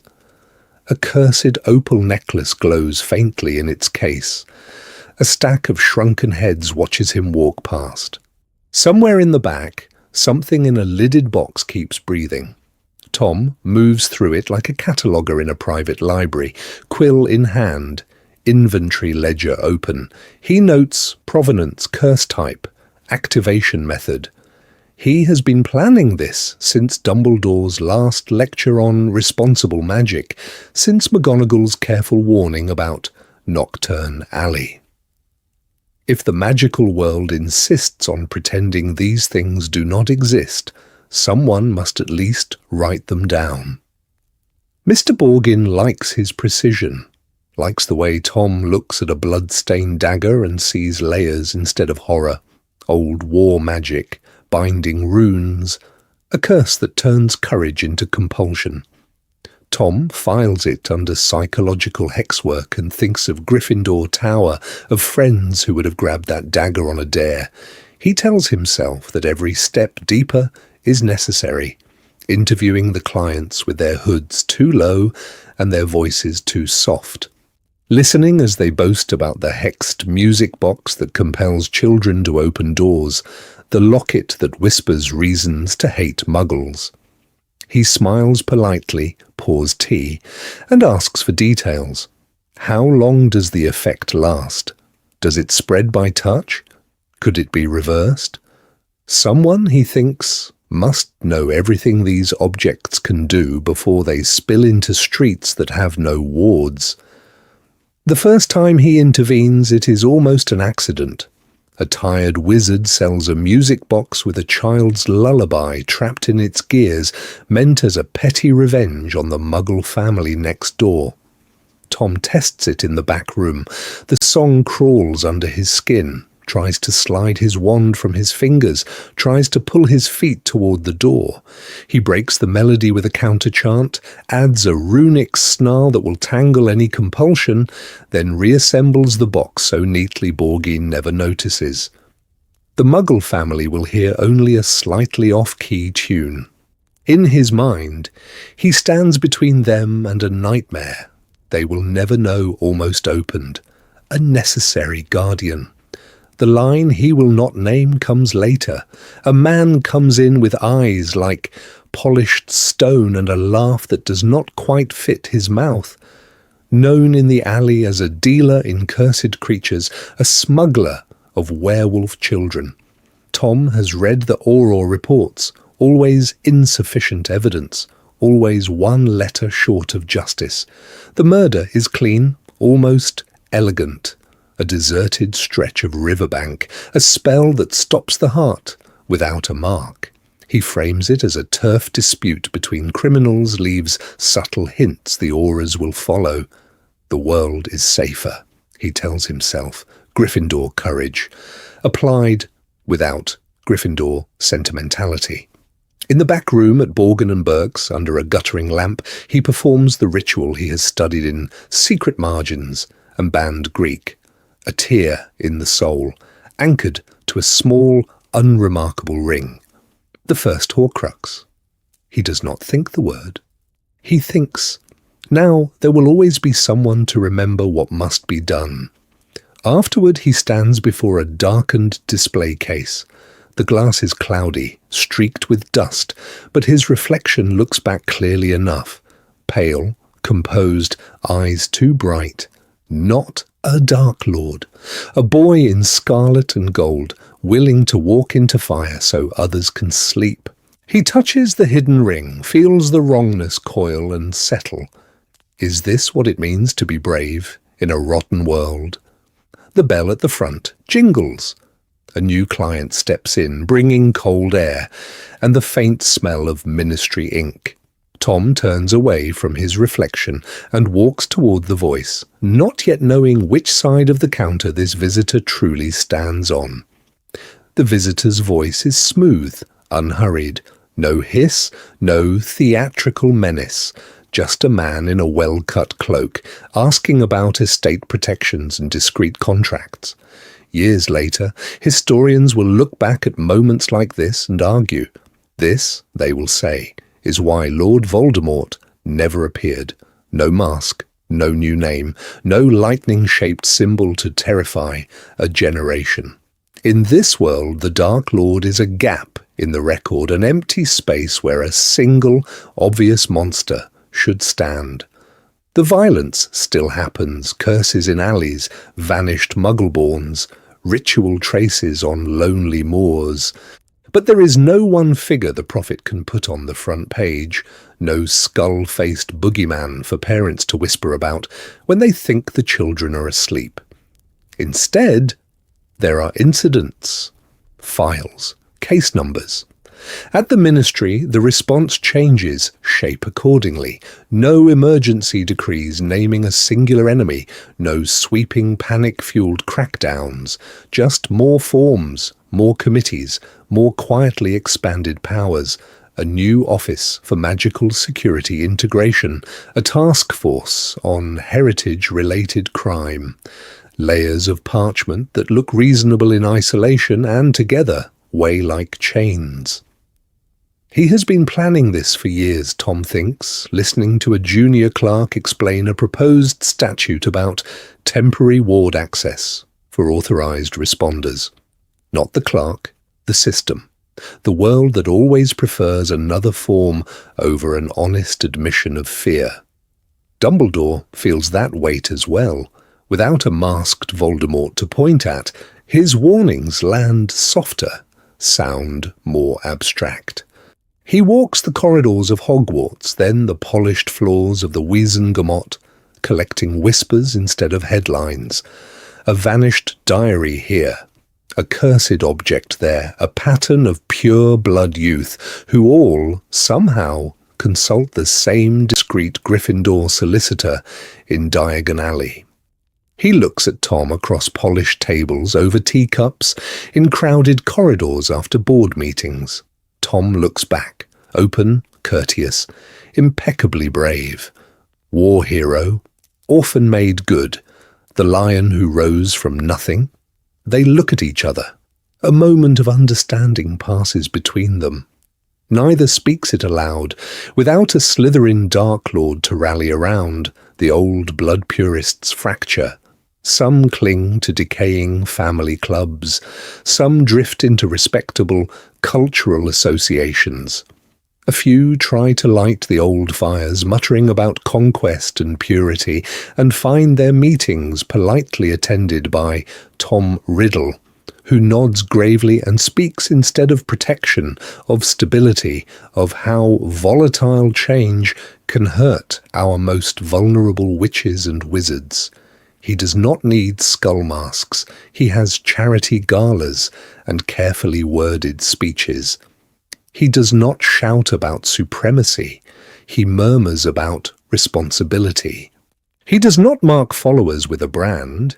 He binds them with contracts, favours, and the quiet terror of losing access to his protection. Is this safer than a world with Voldemort? The prophet thinks so. The average witch thinks so. There are no open wars, no burning manors, no child with a scar held up as a symbol, but in the shadowed corners of Gringotts, in the private records of goblin account managers, and in Dumbledore's untidy files, another picture slowly develops, grain by grain. Not a dark lord standing above the world, wand raised, a dark centre, invisible, around which the world is already beginning to turn, and almost no one yet is counting the cost. Somewhere, a letter is being written that will try to name it. The room is still ringing from spells, smoke, dust, the faint smell of burned cloth. 10 years after Hogwarts, they call him Riddle. On paper, he is exactly what the post-war ministry claims to want. Gryffindor, orphan, scholarship boy who rose through the ranks on talent and courage alone. In practice, no one quite knows what to do with him. He walks into the worst assignments and comes back with results that look like statistics from a different war. He has been planning this for a long time, though no one at the ministry can see the whole shape. They see the surface, the high arrest rates, the daring raids that make the prophet's front page, the way he volunteers for missions that make older Aurors quietly look away, giants on the border, cursed safe houses that swallowed entire hit wizard teams. Riddle walks in, cloak straight, wand loose in his hand, and walks out with prisoners bound and evidence neatly catalogued. The world loves a story like that. The prophet runs moving photographs of him stepping through rubble, soot on his face, a stunned child in his arms. Which weekly prints a breathless profile about the handsome Auror with the tragic past and the lion's courage. Someone in public information sends him a congratulatory letter about his inspiring record of service. He reads it once, expressionless, and files it away with everything else. Inside the Auror office, the picture is less clean. The reports mention other things, suspects who arrive at holding cells white-faced and shaking, unable to clearly remember what happened in the alley or the farmhouse or the cellar. Spells that are not quite on the banned list but live close to the edge of it, old binding magics and memory hooks that most people only read about in dusty books, a tendency for certain targets to never arrive at all. Those are the ones who know too much. About old school years, about a diary that should not exist, about a boy who spoke Parseltongue in a Gryffindor scarf. Sometimes they vanish in the confusion of a raid. Sometimes they die resisting arrest in ways that leave no marks a Mediwitch can name. On parchment it reads like bad luck. In Tom's mind, it is pruning. The debates start quietly, in break rooms and after-action reviews. Moody calls him a necessary monster and does not bother to lower his voice. A new generation of Aurors, raised on war stories, look at Tom and see the hero who does what they wish they were brave enough to do. Others, older, remember Grindelwald's fall and watch him with the stillness of people who have seen this pattern before. In closed-door meetings, department heads argue, is he the shield they need or the blade that will one day turn? Dumbledore, now Chief Warlock, reads the transcripts, fingers pressed together, and sees again the boy in the orphanage who collected trophies from bullies and spoke of power like other children spoke of sweets. On a rain-slick night outside a crumbling manor, the argument stops being theoretical. A dark wizard lies on the flagstones, wand blasted from his hand, ribs shattered by a curse that was almost too strong. Tom stands over him, cloak whipping in the wind, wand still raised. His eyes are distant, fixed on some enemy only he can see, as if the man on the ground is just a shadow cast by something larger. An auror behind him whispers his name. He does not answer at once. For a heartbeat, the world seems to balance on the point of his wand. Then he lowers it, turns, and walks back toward the lights, leaving the question of which side he truly serves hanging in the rain. The scar is quiet when he is a baby, not silent, never that, but quieter than in the other world, where a single name presses against the wound like a brand. Here the pain is a pulse in the dark, a memory of a night no one can quite agree on. Halloween, 1981. Godric's Hollow. There is still a cottage, still a betrayal, still a green flash that tears the air. But there is no cloaked figure with snake-like eyes, no dark lord whose name will freeze a room. There is a circle instead, hooded, masked, half a dozen wands raised as one.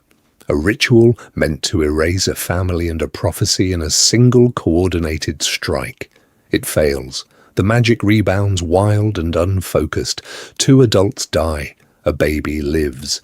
The scar burns itself into his skin like a question mark.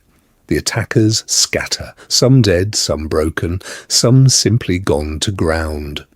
The auras arrive to a ruin and to stories that do not match. No one knows which wand, which voice, which intent turned and cracked and spared the child. He is still the boy who lived. The prophet still runs headlines. There are still chocolate frog cards printed with his name.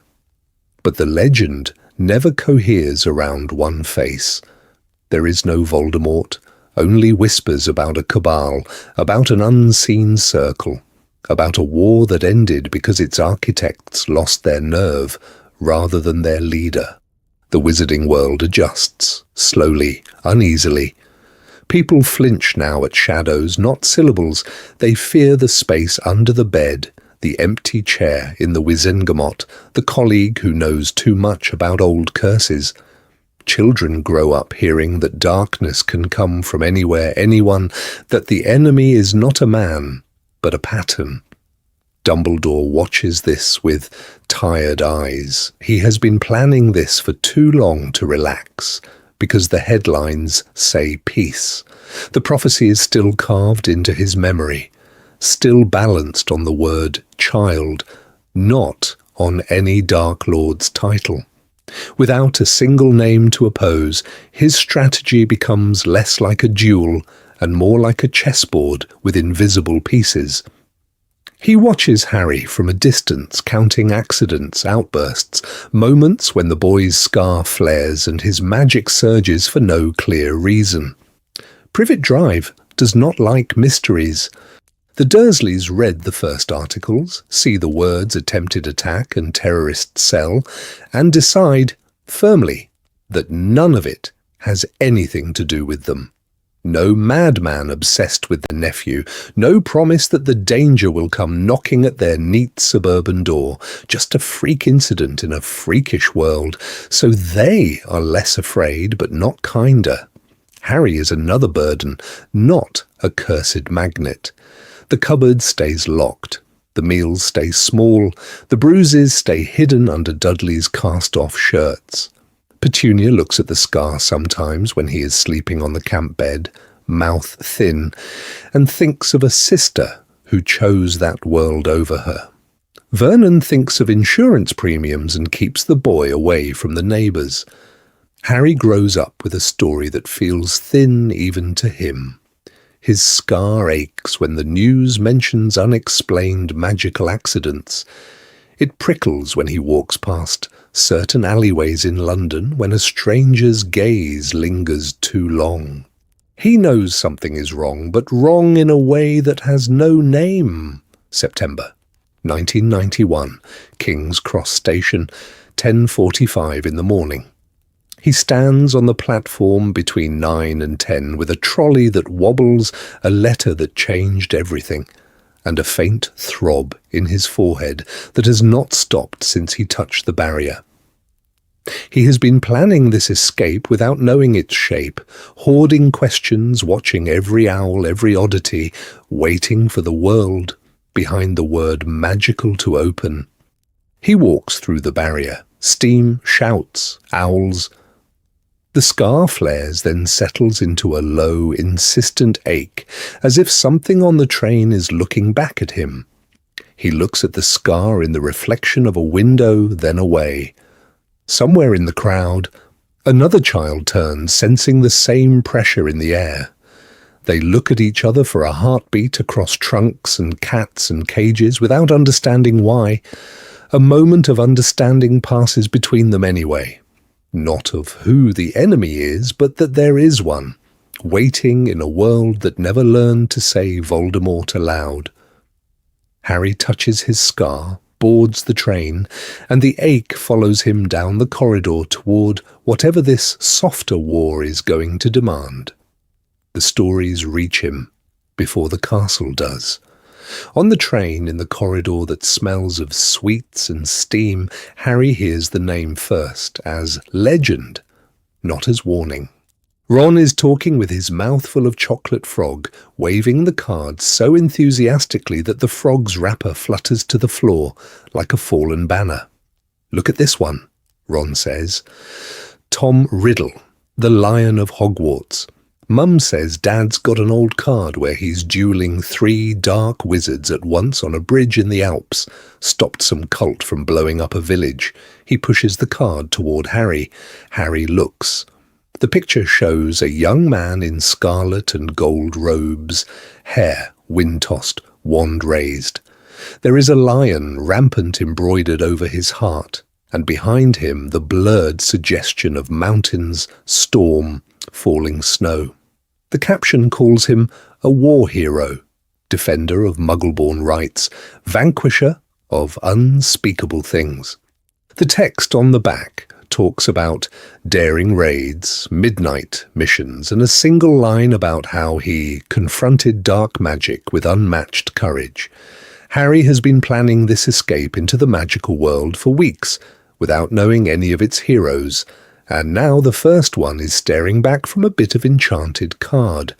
He turns it over, reads about a mission in the catacombs beneath Paris, about a basilisk cult in Eastern Europe, about how Riddle refused to abandon innocence even when outnumbered.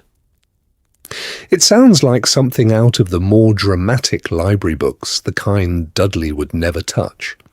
Ron grins, a little sheepish, a little proud. Fred and George used to act out the stories. There's this children's book, The Lion and the Serpent. Riddle's the lion, obviously. Breaks a cursed crown, saves a whole school. McGonagall gave it to me when I was 6. Said every proper Gryffindor should know it by heart. In other compartments, other children are reading the same myths.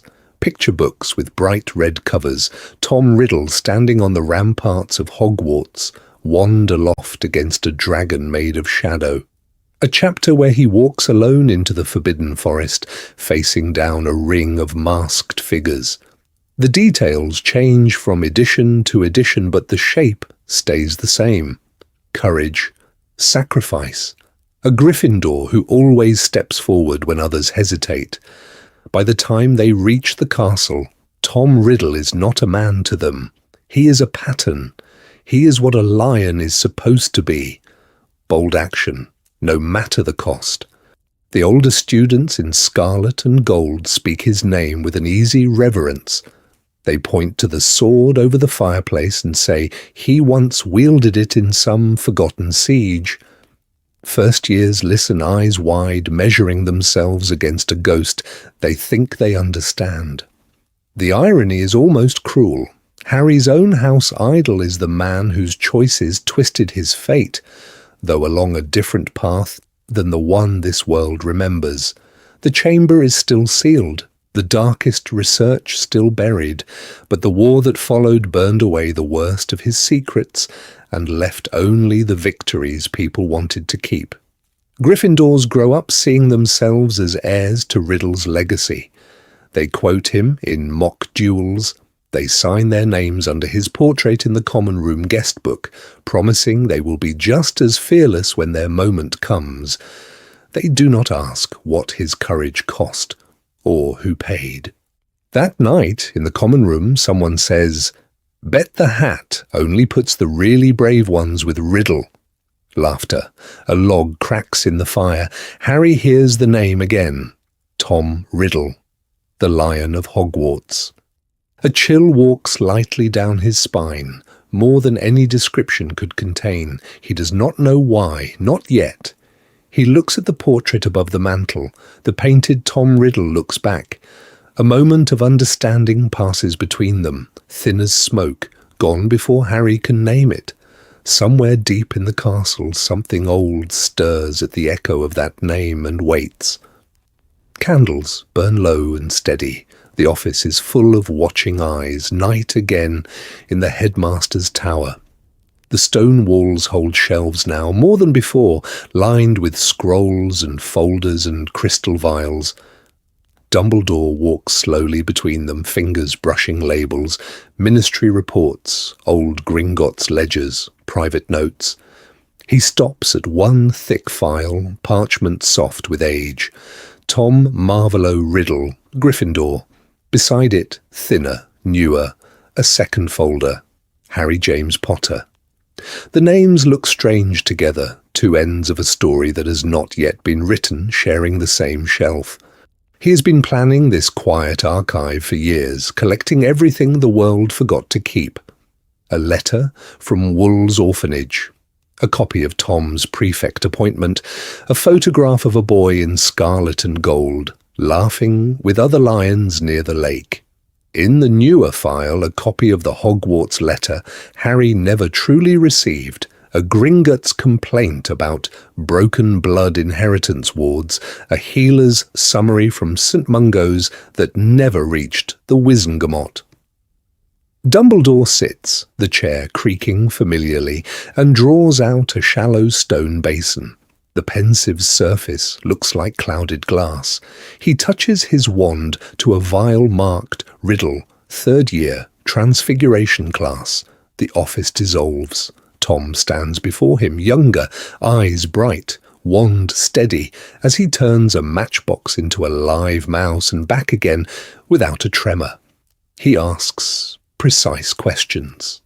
He pushes at the limits of the spell, not satisfied with the textbook version, already thinking of what might happen if you forced magic into shapes it does not want to take. Memory shifts. First-year Harry in the Great Hall, craning his neck, green eyes wide as he looks at the enchanted ceiling, at the ghosts, at the world opening around him. The sorting hat dips over his brow, a flicker of resistance, a nearly whispered, not Slytherin, courage, shaped as refusal. Dumbledore watches the two boys in turn, the pensive offering him one face, then the other. Both half-starved for belonging, both wary of adults, both with power that hums under the skin. The parallels are eerie, the differences are sharper. Tom's questions are always about control. Harry's, even when angry, circle back to protection. Back in the office, he lets the memories drain away. Tom never vanished into legend here. The Lion of Hogwarts took a staff position after graduation, then a Department of Mysteries post, then a seat on 3 influential boards. He operates within the system now, wrapped in respectability and old-school ties, his supporters wearing Gryffindor scarves and quoting his speeches. That makes everything harder. Dumbledore cannot move openly against a war hero with no war, a reformer with no proven crimes. He has suspicions, not evidence. Hints of soul magic experiments buried in departmental budgets. A vanished basilisk that should not have understood orders. Students who left school brilliant and came back years later with something missing behind the eyes. Pattern interrupt. A small file, almost overlooked, marked simply Riddle. Correspondence, Potter. He opens it. Only one letter. Polite, distant, offering assistance to the boy who lived, praising Harry's courage, inviting him to visit the department for a tour. It looks harmless. It feels like a test. He has been planning this next move since the first whisper of Harry's name in the leaky cauldron. Harry's time at Hogwarts will not only be education, it will be a lens. Through Harry's friendships, through what he notices, through what Hermione questions in that careful, relentless way, Dumbledore intends to map Tom's hidden network.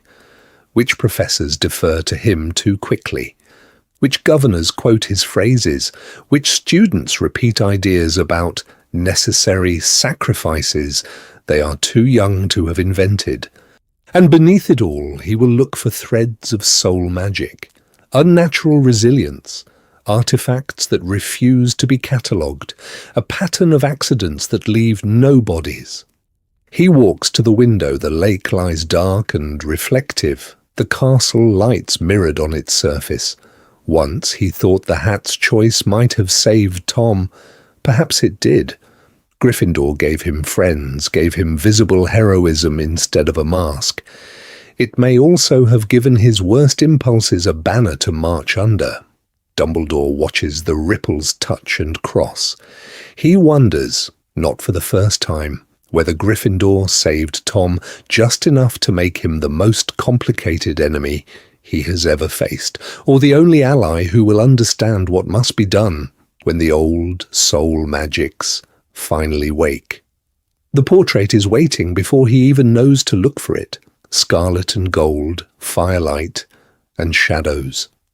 The Gryffindor common room opens around him like the inside of a lion's heart, warm, crowded, a little too loud. Harry steps through the portrait hole with his trunk bumping behind him, Hedwig's cage in one hand, his entire world rattling slightly on old brass wheels. He turns, taking inventory.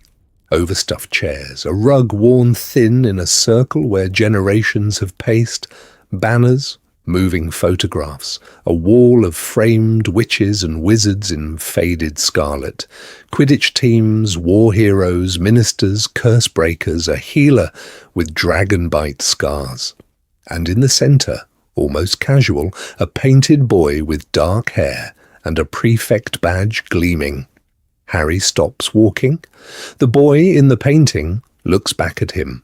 There is something in the tilt of the head, the self-possession in the shoulders, the way the brown eyes measure the room as if it belongs to him. He has been planning this, Harry thinks, without knowing what this is. "Who's that?" Harry asks, pointing before he can decide not to. The nearest second year, a freckled girl polishing a chess piece, glances up. Then 3 more lions lean in, following his finger. Their faces shift from curiosity to pride in a heartbeat.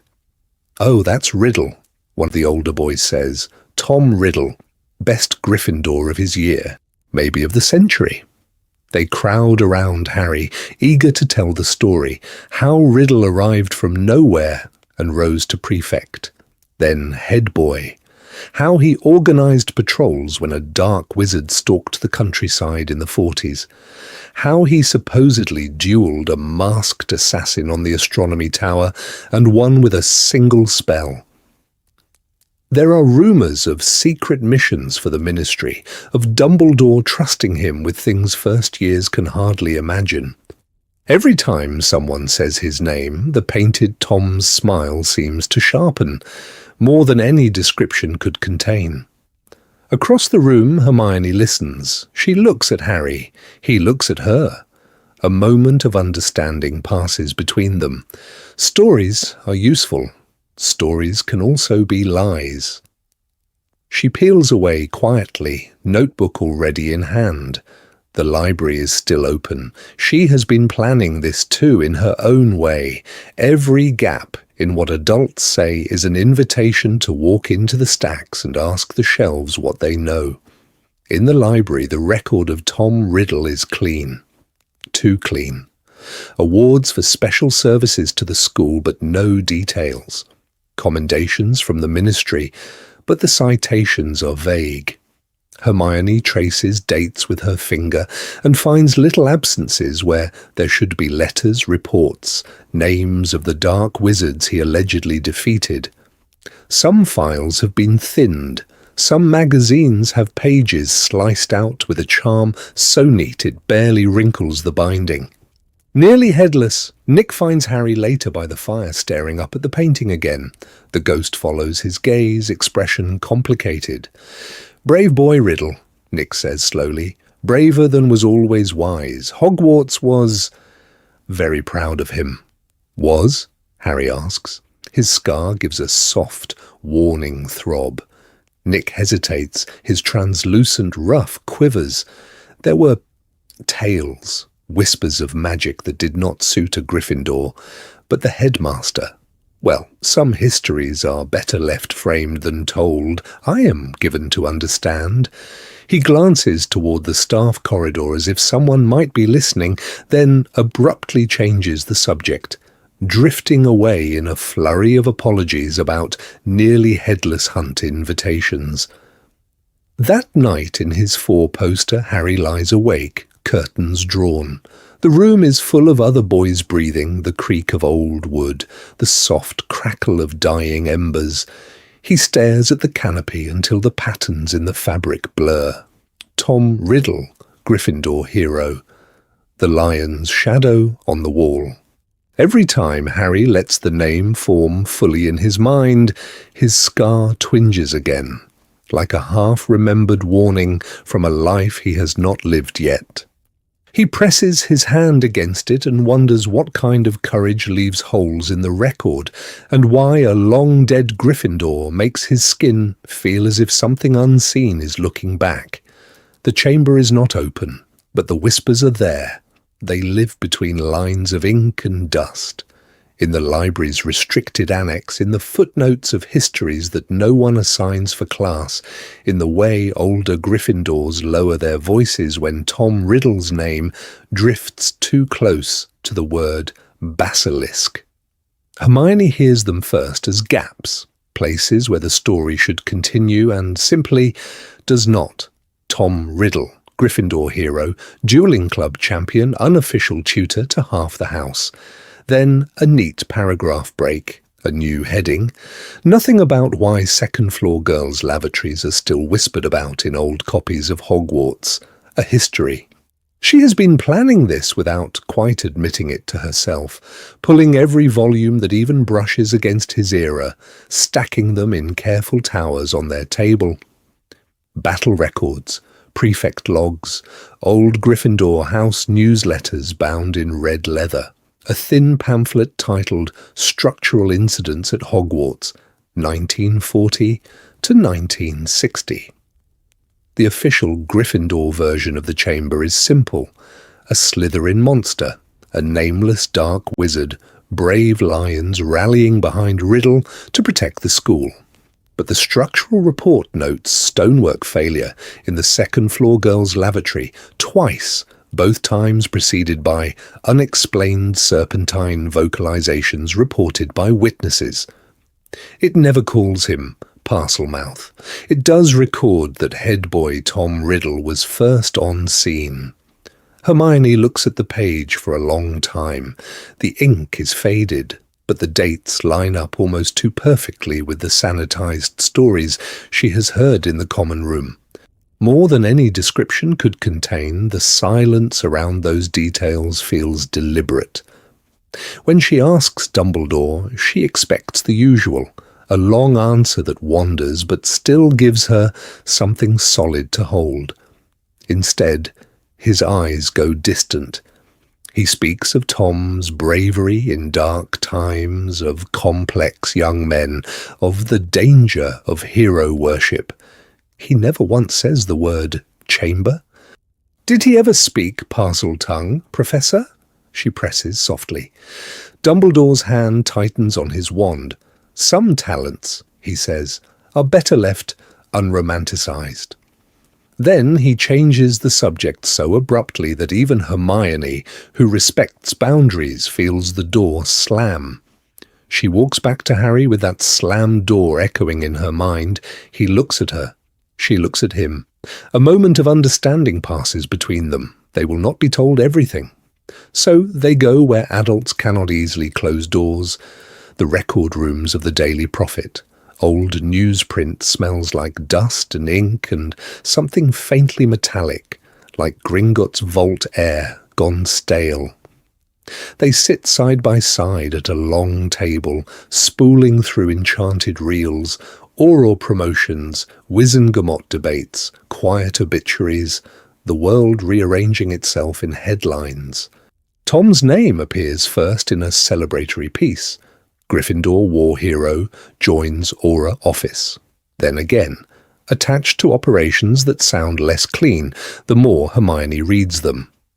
Unforgivable tools in Just Wars, collateral casualties in Nocturne Raid. His quotes are always precise, reasonable, full of words like necessary and regrettable. He has been planning this, Hermione murmurs, not sure whether she means the Prophet's narrative, Tom's career, or the way his legend covers his tracks. Later, in the quiet of their study, she closes the last file. Harry is watching her, waiting. Our house's greatest hero, she says, voice barely above a whisper, might also be the one who designed the danger you were born into. They look at each other. Harry's hand drifts, almost unconsciously, to his scar. Somewhere in the castle, stone remembers serpents. And Hermione, researcher of lions and serpents both, is not done asking who taught it to listen. The diary opens to a blank page, not in a damp second-hand cauldron, not in the careless hand of Lucius Malfoy. On a polished oak table in the Hogwarts library, under the watchful gaze of Madame Pince, beside a stack of histories and old prophet clippings about one particular Gryffindor who faced Grindelwald's remnants and walked away alive. Tom Riddle has been planning this since 5th year. The magic is the same in essence, a torn soul anchored to ink and paper, but the aim is different.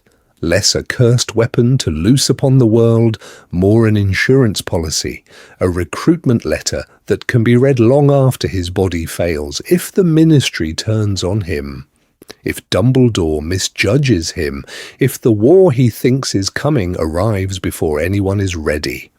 On the spine there is no name, only a neat label, personal account of the 1943 chamber incident, anonymous. It appears 1 September in Harry's 2nd year, quietly catalogued, as if someone had just found it in a forgotten box and walked it over. Madame Pince frowns at the lack of author, but the magic that hums around it feels like protective wards, not curses, so she shelves it in the restricted section with a tight little nod. The pattern interrupt comes on a Tuesday evening. Hermione is buried in arithmancy. Harry is sketching ward diagrams in the margin of a letter to Iron Scale at Gringotts. So it is Ginny, small, freckled, feeling invisible between brilliant brothers and brilliant Hermione, who wanders deeper into the stacks, following the quiet promise of answers. She finds the diary by accident. Her finger traces the label, chamber, incident, anonymous.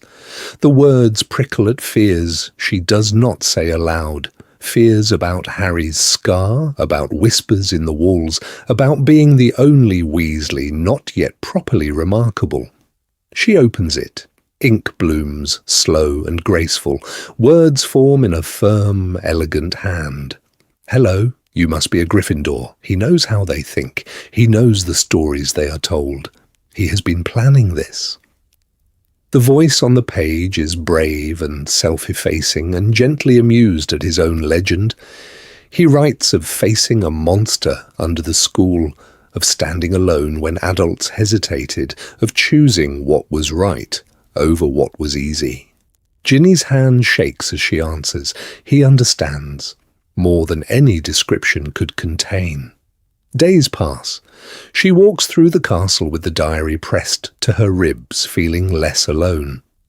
When she writes about being afraid, the ink replies that courage is not the absence of fear.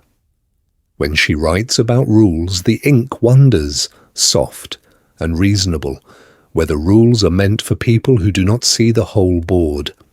Hermione notices Ginny's pallor first. Harry notices the way she looks at the diary, the way he once looked at his Hogwarts letter. He looks at her. She looks at him. A moment of understanding passes between them, quiet and uneasy. By then, the diary has begun to ask for small things, harmless things. Test the pipes, just to be sure they are safe. Slip into a corridor after curfew to listen for hissing that only she can hear. After all, what is Gryffindor courage, if not stepping where others will not? The last page Ginny opens that week does not answer her. Instead, the ink swirls, dark and slow, as if thinking. Then a line appears, deliberate and patient. "Shall I show you," it writes, "what true Gryffindor courage demands?" The chamber is open and full of whispers. November, 2nd year. The castle feels tilted, as if some corridor has shifted half an inch to the left, and no one has noticed yet. Strange things begin to happen, not like the stories Professor McGonagall once muttered about petrified students and screaming ghosts, but quieter, sharper. A first-year Hufflepuff lured to the Forbidden Forest at dusk by a note in perfect, looping script, told to retrieve a lost wand from the roots of a tree where the spiders run thick. A Ravenclaw boy locked in a broom cupboard with a boggart, the door sealed by a charm beyond his year. A Gryffindor girl finding herself on the wrong staircase at midnight facing a suit of armour that suddenly swings its sword too close. No one is killed. No one is even badly hurt. But every incident leaves the same echo. You could have died. You were brave. You passed. Harry walks those corridors listening for patterns.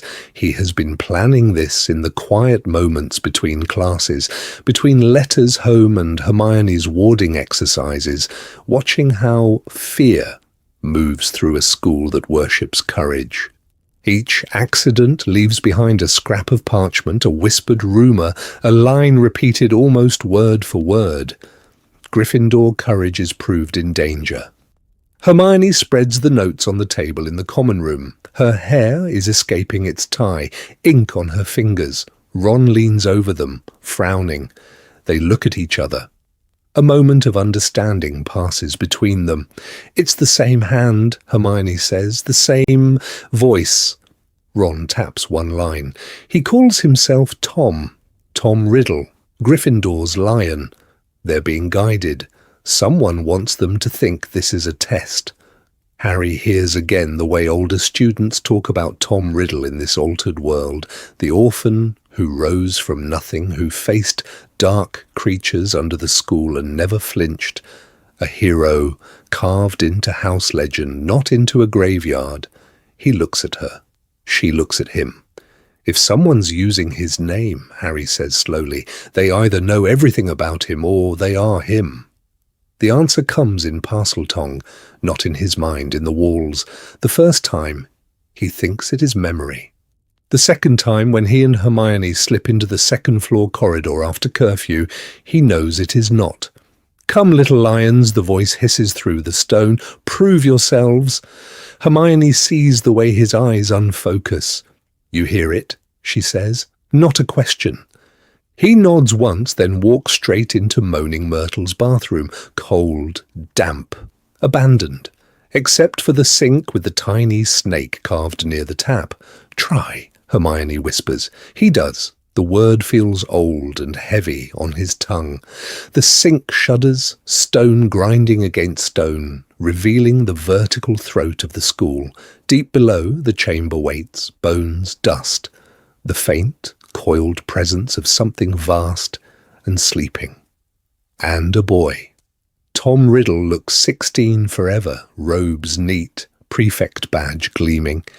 He is made of light and ink and memory, a projection anchored to a small black diary lying open on the floor beside a crumpled first-year body. "Harry," he says warmly, "at last. I wondered when Gryffindor's newest champion would come." The basilisk stirs behind him, scales scraping rock. Tom does not turn. "There is a war coming," Tom says. His voice fills the chamber, reasonable, patient.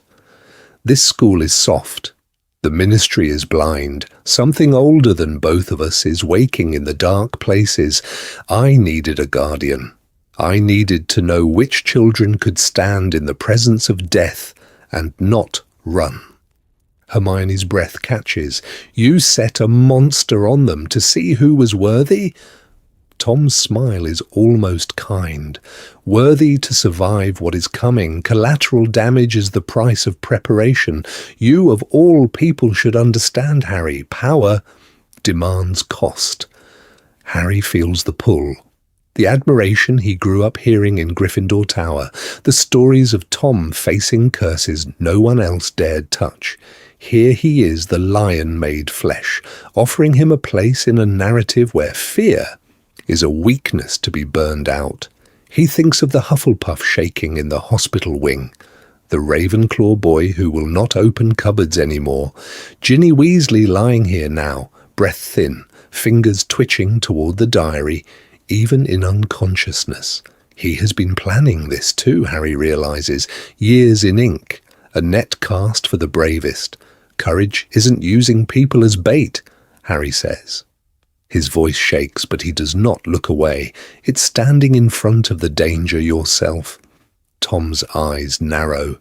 You would throw away the chance to harden this school, to save it from what waits outside these walls? Harry steps between the diary and Ginny's body. The basilisk's breath washes over him, damp and cold. He feels very small, very breakable, but he stays.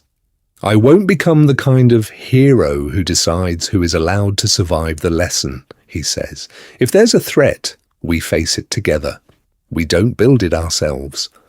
Fawkes will not come this time. No sword bursts from a hat. What Harry has is Hermione's hand on his shoulder, Ron's wand at his back, and the quiet, stubborn knowledge that he can choose which stories to believe. He raises the basilisk's discarded fang, Hermione's quick, terrified improvisation with a severing charm and a collapsing pillar, and drives it through the diary. Ink screams. Tom's outline shatters, light breaking into fragments that never were. The basilisk convulses, then slumps, its death more of an unmaking than a fall. Ginny gasps, colour flooding back into her cheeks. Her eyes open on the ruined book, on Harry standing there shaking, fang still in his hand. I'm sorry, she whispers. I thought he said he was one of us. So did they, Harry says softly, thinking of every portrait in the common room that bears Tom's name. Being a Gryffindor doesn't make him right. They look at each other.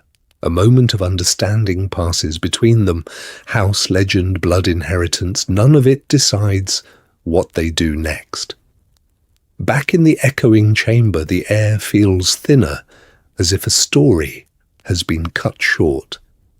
Harry knows another one will try to grow in its place. A world always hungers for heroes who promise safety at any cost. He walks out, carrying Ginny, leaving the diary's ruined shell behind. The pipes whisper around them, but the voice is gone, for now. The castle is too quiet for a place that has just been saved. 2 days after the chamber, Dumbledore calls them. Not just Harry and Hermione and Ron, but McGonagall, the heads of house, Madam Bones from the Ministry, a stiff Daily Prophet reporter whose quill keeps twitching like it wants to run away. The office looks smaller with so many witnesses. Fawkes dozes. The silver instruments click and sigh. Dumbledore does not sit behind the desk. He stands in front of it, hands folded, as if he is the one on trial. He has been planning this, Harry realizes, not the rescue, but this moment, this reckoning he has tried to postpone for years. He speaks plainly. About a boy in an orphanage who collected secrets and punished bullies, about a prefect in scarlet and gold who walked these corridors with perfect marks and careful smiles, about a Gryffindor who opened a hidden chamber and bound his soul to a diary, then sent that diary back into the world like a loaded wand. The reporter's quill scratches faster. McGonagall's mouth is a thin white line. She looks at Dumbledore. He looks at her. A moment of understanding passes between them, and also something like accusation. She taught that boy transfiguration. She wrote letters of recommendation that opened doors at the Ministry and Gringotts. She helped build the legend. By evening, the story has already fractured. In the common room, the Gryffindor fire burns too bright. Third years huddle on the sofas, whispering. Tom Riddle's portrait on the far wall, painted after the war as a memorial to fallen heroes, looks down with patient, impossible calm. He killed the basilisk, one sixth year insists. He hunted dark wizards. You can't just erase that because of soul magic. He made a Horcrux, another answers, the word tasting wrong in the open air. That's not bravery, that's fear. They look at each other. The room split between those who grew up on stories of the Lion of Hogwarts and those who have just seen a first year nearly die under the weight of his legacy. Cognitive dissonance hangs thicker than the smoke. If courage means doing what is right, what do you call courage in service of the wrong thing? The prophet runs with it the next morning, or tries to. The headline is cautious, a question rather than a claim. Ministry officials issue statements about maintaining morale, about not undermining faith in Hogwarts or its honoured dead. Files are sealed. Phrases like isolated incident and youthful error appear in careful print. Other papers are less careful. One fringe broadsheet prints the word Horcrux in letters larger than its masthead. Another calls Tom a martyr of necessary darkness, a man who walked further than anyone into forbidden magic so others would not have to. At a hastily arranged alumni gathering, an older Gryffindor stands up. Hair gone to silver, chest still broad under worn red robes. He fought in the First War. He carries himself like a man who has buried friends. Tom did what was needed in a terrible time, he says. We were losing. He took risks no one else would take. You call it soul magic. I call it sacrifice. His eyes shine with remembered fear or devotion. We would not have survived without men like him. Harry feels Hermione go very still beside him. Ron shifts, uncomfortable, as scattered applause rises and dies. The defence sounds too familiar. He has been planning this, Harry thinks again, but now he means the story, the way it has been told and retold until the edges blurred and the cost vanished. Afterward, in a quiet corridor, Hermione leans against the stone and looks at Harry as if she is seeing the whole war laid out like a chessboard. It's not just dark magic, she says. It's the stories they chose to believe. Ron nods slowly. They taught everyone to worship the wrong kind of brave. Harry knows in that moment that their fight is larger than a diary, larger than a basilisk, larger even than Tom. They will have to challenge a world that prefers a comforting lie to a frightening truth, a house that would rather polish a tarnished lion than admit its shadow. Somewhere in the castle, a portrait shifts. Tom Riddle looks out over his painted common room, listening to the new whispers gathering like storm clouds. He smiles, for now. The common room is too quiet for this many people. Night. Scarlet hangings, guttering fire, every armchair filled, older lions pressed against the walls, younger ones peering over the balcony. The air tastes of smoke and fear. The fat lady's portrait is shut tight, her painted knuckles white on the frame.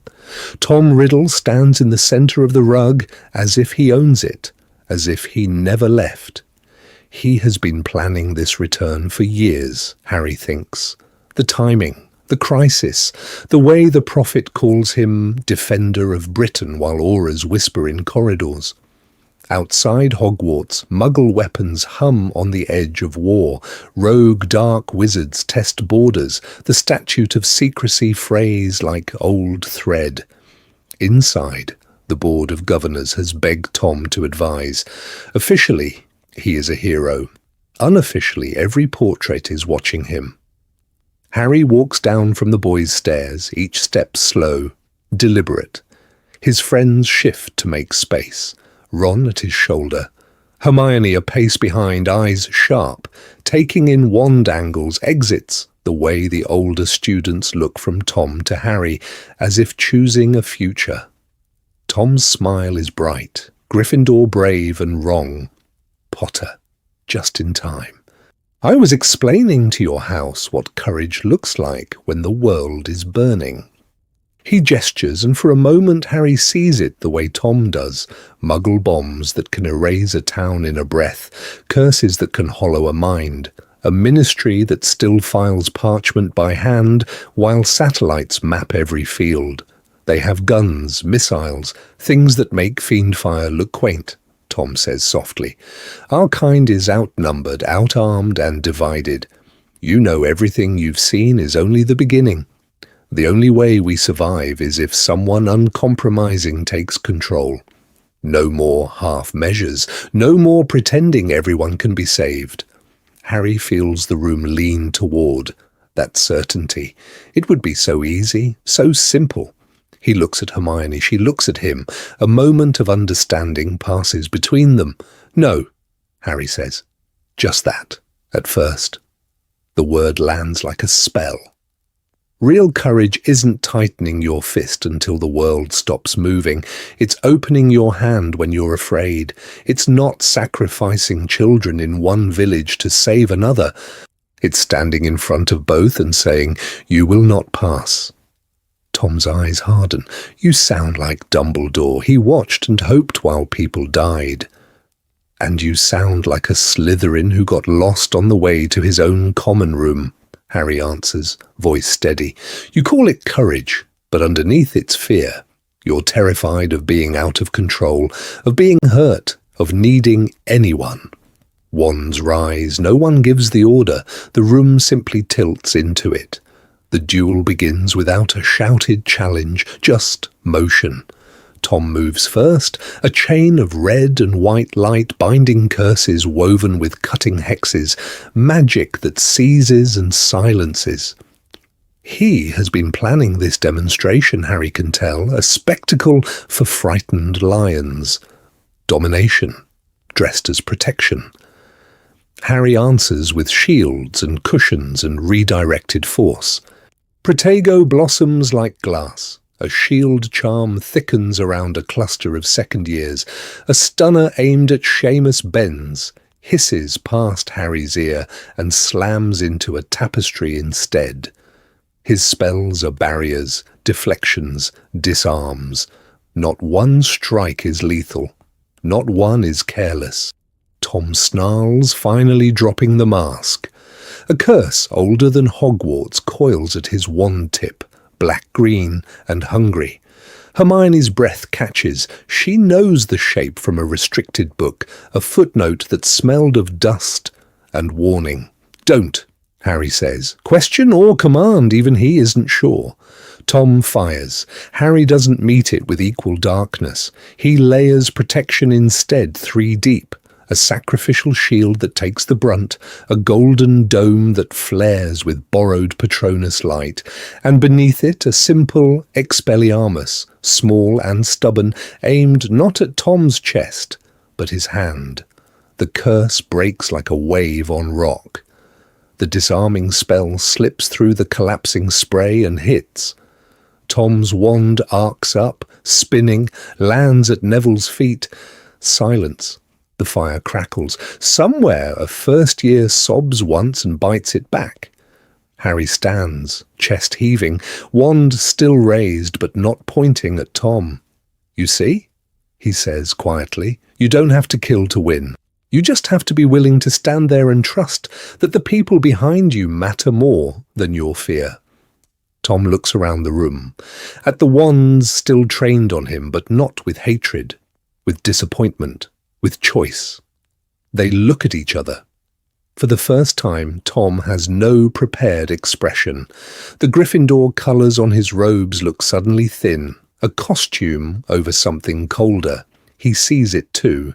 For a heartbeat, the mask slips, and the boy from the orphanage stares out, furious and afraid. More than any description could contain passes through his eyes. Calculation, wounded pride, the dawning horror that his house has judged him and found him wanting. The lion's roar in this room is not his, and he finally knows it.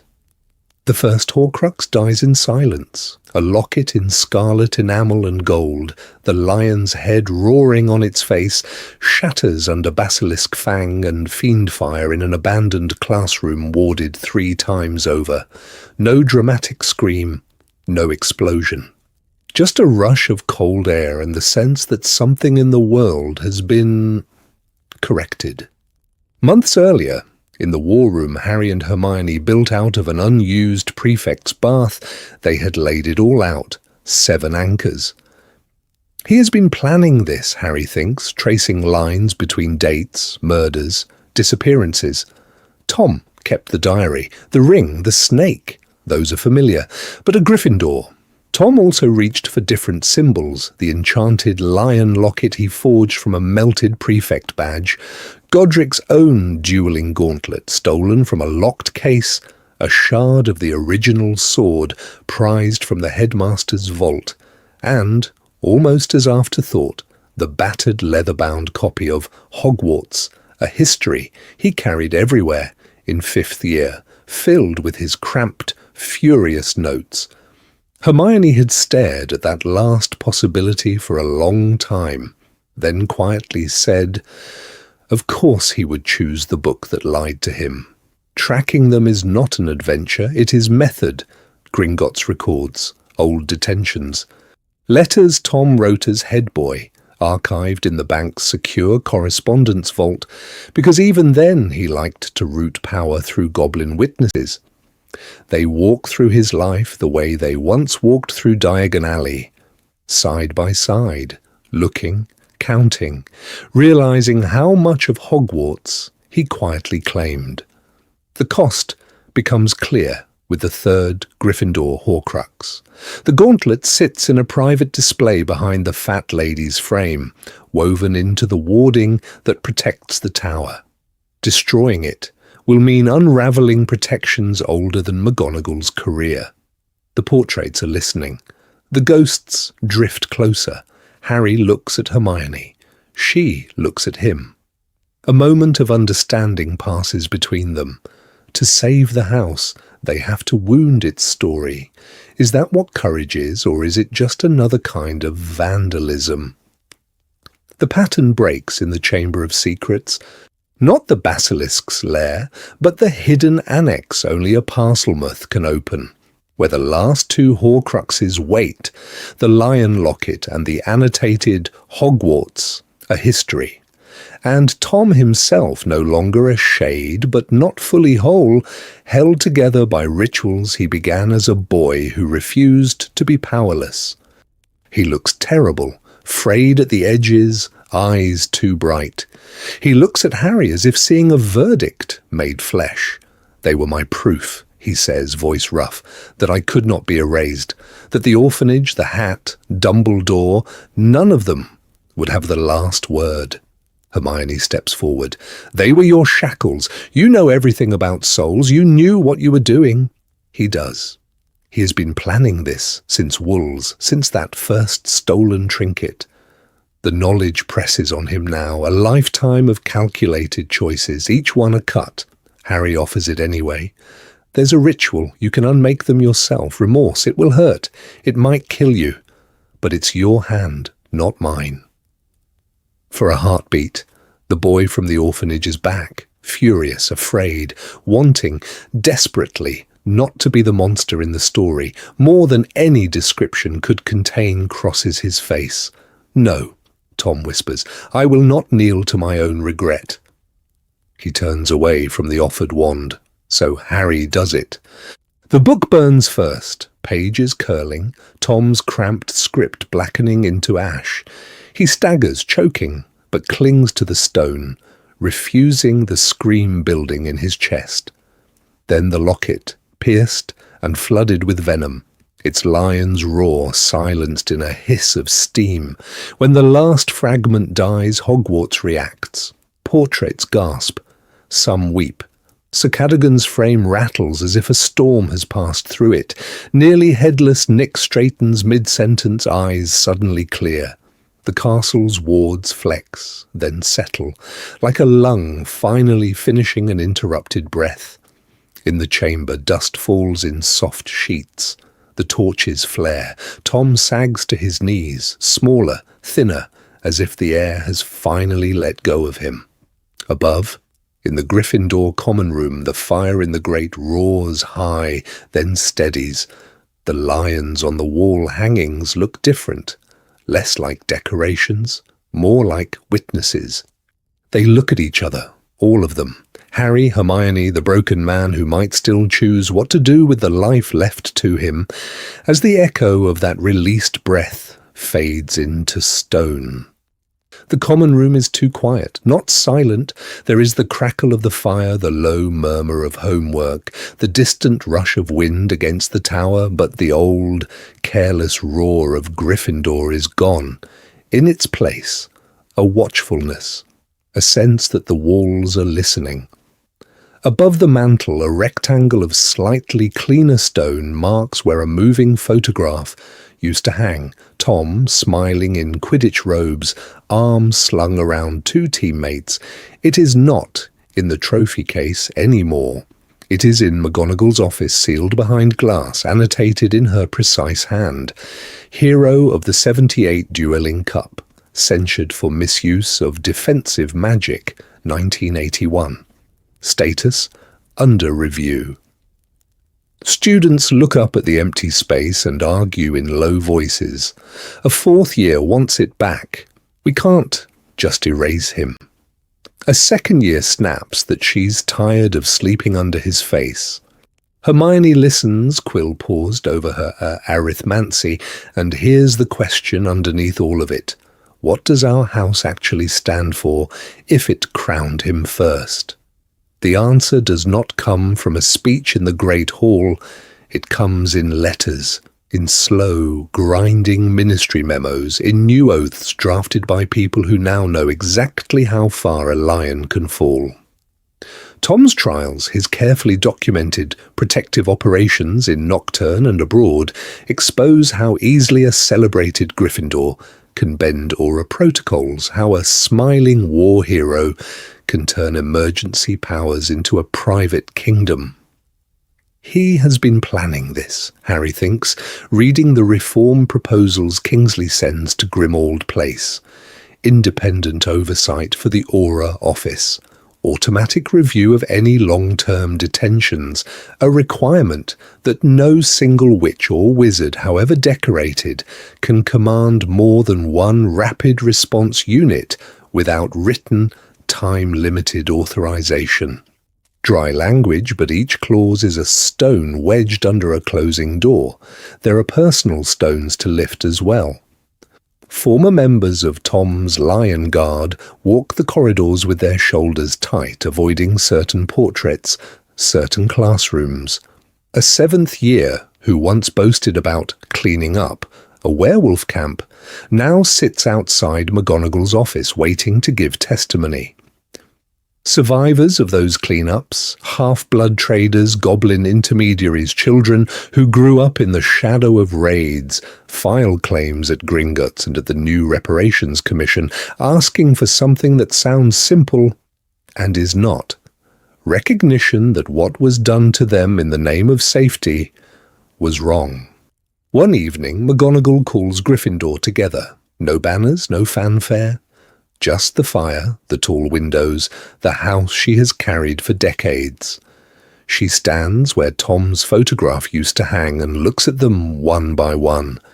Bravery, she says, is not the right to decide who is worth protecting. It is the willingness to stand where it is hardest, for those it is easiest to overlook. Her gaze lingers on Harry, on Hermione, on a first year with a Muggle inhaler tucked into his sleeve. Domination may wear our colours, it may look like courage, it is not. A moment of understanding passes between them, not perfect, not complete, more than any description could contain. Later, after the common room empties, Harry and Hermione sit by the fire. He looks at her. She looks at him. The flames paint the stone in red and gold, and if he squints, in green. We nearly built the world he wanted, Harry says quietly, just with better manners. Hermione's hand tightens around her book. We nearly crowned him, she answers, a lion who was always half serpent. They look at each other and both of them know this is the work now. Not just winning a war, but rebuilding a house's story so that the next Tom who walks through the doors hears the hat's whisper and chooses differently. Outside, the wind rises. Hogwarts listens. The castle remembers both stories. In one, there is a boy in green who stops pretending to be kind. In the other, there is a boy in scarlet and gold who never has to stop because the world applauds while he sharpens himself on its praise. Years later, Harry walks the corridor outside the Great Hall and tries to measure which world is worse. The original line of history is brutally clear. One Dark Lord, one mark. Open war, open murder, names on gravestones and on memorial walls. Fear has a face and a name, and people flinch when they hear it. They know what hunts them. In the Gryffindor Tom world, it is not so clean. Tom Riddle does not vanish into shadow with a handful of masked followers. He stands at the front of the Wizengamot, bareheaded, his lion tie straight, speaking of protection and unity while he folds new powers into old laws. He has been planning this since Hogwarts. Every friendship, every favour, every public rescue framed so that when he finally reaches for emergency decrees, people cheer. They look at each other in the galleries and say, at last, someone brave enough to do everything necessary. Fear behaves differently here. In canon, it is fear of a name. Even saying Voldemort feels like stepping onto thin ice. In this world, the fear runs under the floorboards. It is the fear of being the first to stand up in a packed chamber and say, that was a lie. The fear of questioning a beloved hero who pulled your cousin from the rubble in Cardiff, or who sent a warm letter to your grieving mother, signed in his own elegant hand. The fear is not of his wrath. It is of your neighbour's eyes when you suggest that the man who saved them is also the one who quietly broke the safeguards meant to outlast any one wizard. On parchment, the body count is lower. No first war, no second reign of terror. Fewer orphans, fewer empty seats at school feasts. Harry knows the numbers. Hermione has them written in careful columns with dates and names and causes of death. But she also has a second list, Vanished trials, closed investigations, St. Mungo's patients whose minds cracked under memory charms, squibs who never received their Hogwarts letters because a new Standards Commission quietly narrowed the definition of magical. What does it do to a person to live under open terror versus a comforting lie? In Voldemort's world, the horror is visible. People join the Order knowing they might die by morning. Children grow up fast, but they know which side they are on. In Tom the Hero's world, the horror is delayed, diffused, wrapped in medals and school plaques. A young Aura questions a raid and finds her promotion stalled. A werewolf pack disappears after humane relocation. A Muggle-born healer wakes one day and realizes that every form she signs now requires an oath of loyalty to reform she never voted for. He looks at her. She looks at him. Harry asks, very quietly, which is kinder, a monster in green you can point to, or a lion in scarlet and gold who truly believes he is saving you while he locks the doors? Hermione does not answer. Not yet. The question is larger than any duel, larger than any one victory, more than any description could contain. And somewhere beneath them, the hat waits on its shelf, already rehearsing the next name it will whisper. The chamber is open and full of whispers, not the chamber beneath the school, but the smaller one behind Tom's eyes where Wool's orphanage never ends. Cold linoleum, locked cupboards, the knowledge that adults smile with their mouths and hurt with their hands. He walks into Hogwarts carrying that chamber with him, invisible and perfectly ordered. He has been planning this since the first time he stole something just to prove he could not be controlled. His core belief is simple, brutal, and already carved in stone. Vulnerability is death. Let anyone see fear, need, softness, and they will own you. Control is the only safety. So when the hat brushes that chamber and murmurs of bravery, of a lion's heart, Tom does not hear an invitation. He hears a weapon. Courage, to him, is not sacrifice. It is the nerve to seize the world before it seizes him. Gryffindor does not fix that overnight. It cannot. But it does change the air he breathes.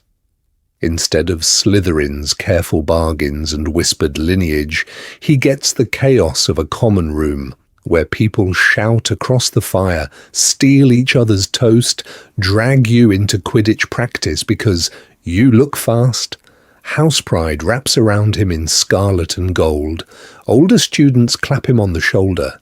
McGonagall's sharp approval lands like a rare, precise coin. Those things soften edges a little. It is harder to believe that everyone is your enemy when a sixth year stays up to help you with transfiguration, or when a reckless friend throws themselves between you and a hex in the corridor. But the orphanage taught him another lesson. Kindness is often conditional, so every warmth is catalogued, weighed, tested for weakness. He has been planning this too. In this world, there are moments that look like genuine care.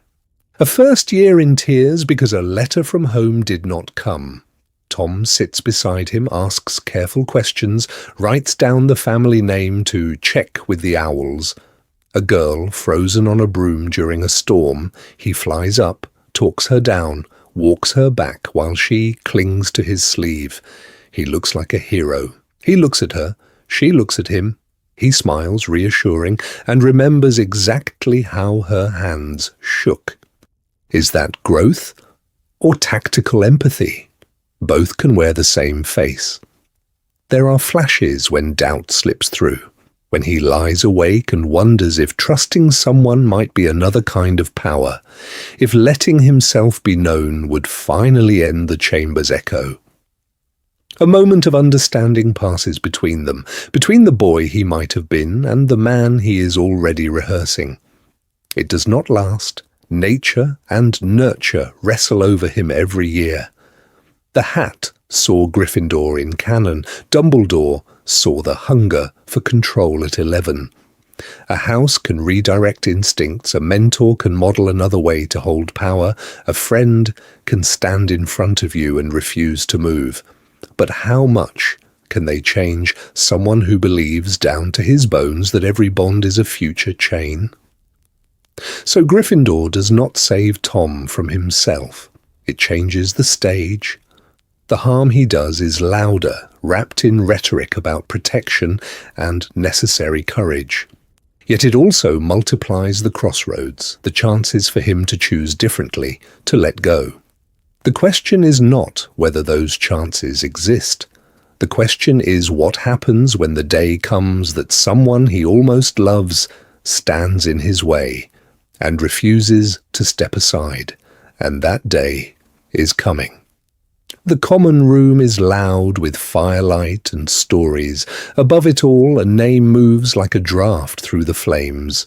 Tom Riddle, the Lion of Hogwarts. By the time James Potter climbs through the portrait hole for the first time, Tom's legend is already furniture. A war hero in Scarlet, the Auror who took down Grindelwald's last remnants, the boy who came from nothing and made the world safer. Or so the tales say. James looks at the notice board, at the faded photograph of young Riddle shaking Dumbledore's hand, and something in him recalibrates. Pranks are still fun, but the bar for Gryffindor greatness is no longer Quidditch cups and clever hexes. It is duels, patrols, signed up early for defense clubs that feel less like games and more like training. He has been planning this, James tells himself, every time he sketches a new map of the castle, not just for mischief, but for evacuation routes, ambush points, secret passages that might matter in a war. Sirius laughs, calls him dramatic, then starts carrying a second wand. Even their arrogance shifts. Less carefree cruelty, more swaggering certainty that they are the heirs of Riddle's courage and will go further, burn brighter, never break. Down in the Slytherin common room, another boy listens to the same stories and hears something different. Severus Snape sits under green light, ink-stained fingers tight around his quill, as Slughorn reminisces about brilliant Tom. Always Tom, handsome, polite, fearless. The professors praise the lion who mastered serpents, the aura who proves that darkness can be conquered if one is brave enough. Snape hears the message underneath: if you are not that, you are less. He studies harder, walks the corridors with his shoulders a little sharper, his eyes a little more guarded. A Slytherin who loves defense as much as potions, who reads about Riddle's raids and wonders whether the man ever doubted, ever felt small. He will never ask. Resentment is easier to carry than admiration. For Lily Evans, the legend cuts both ways. She arrives as a muggle-born into a castle still shaped by Tom's protective policies. Tighter warding around the grounds, more paperwork at the Ministry for Muggle-born families, extra interviews, extra questions. All justified by his famous line in an old prophet interview: "We must know who we are protecting in order to protect them well." It makes her parents feel safer, oddly. It makes Lily feel catalogued. She walks past his portrait in the Aura Honor Hall and thinks, "You did great things, and you built a maze for people like me to enter." When Dumbledore begins murmuring about an Order of the Phoenix, Tom's name is inevitable. Some want him at the centre. Some insist he is already too large, too loud in the public mind. Does he join as a controversial founding member, his presence bending the order toward preemptive strikes and hard lines? Or does he stay in the Ministry, forcing Dumbledore to build a quieter, more subversive resistance because the official hero will not move as far as he must? Pattern break.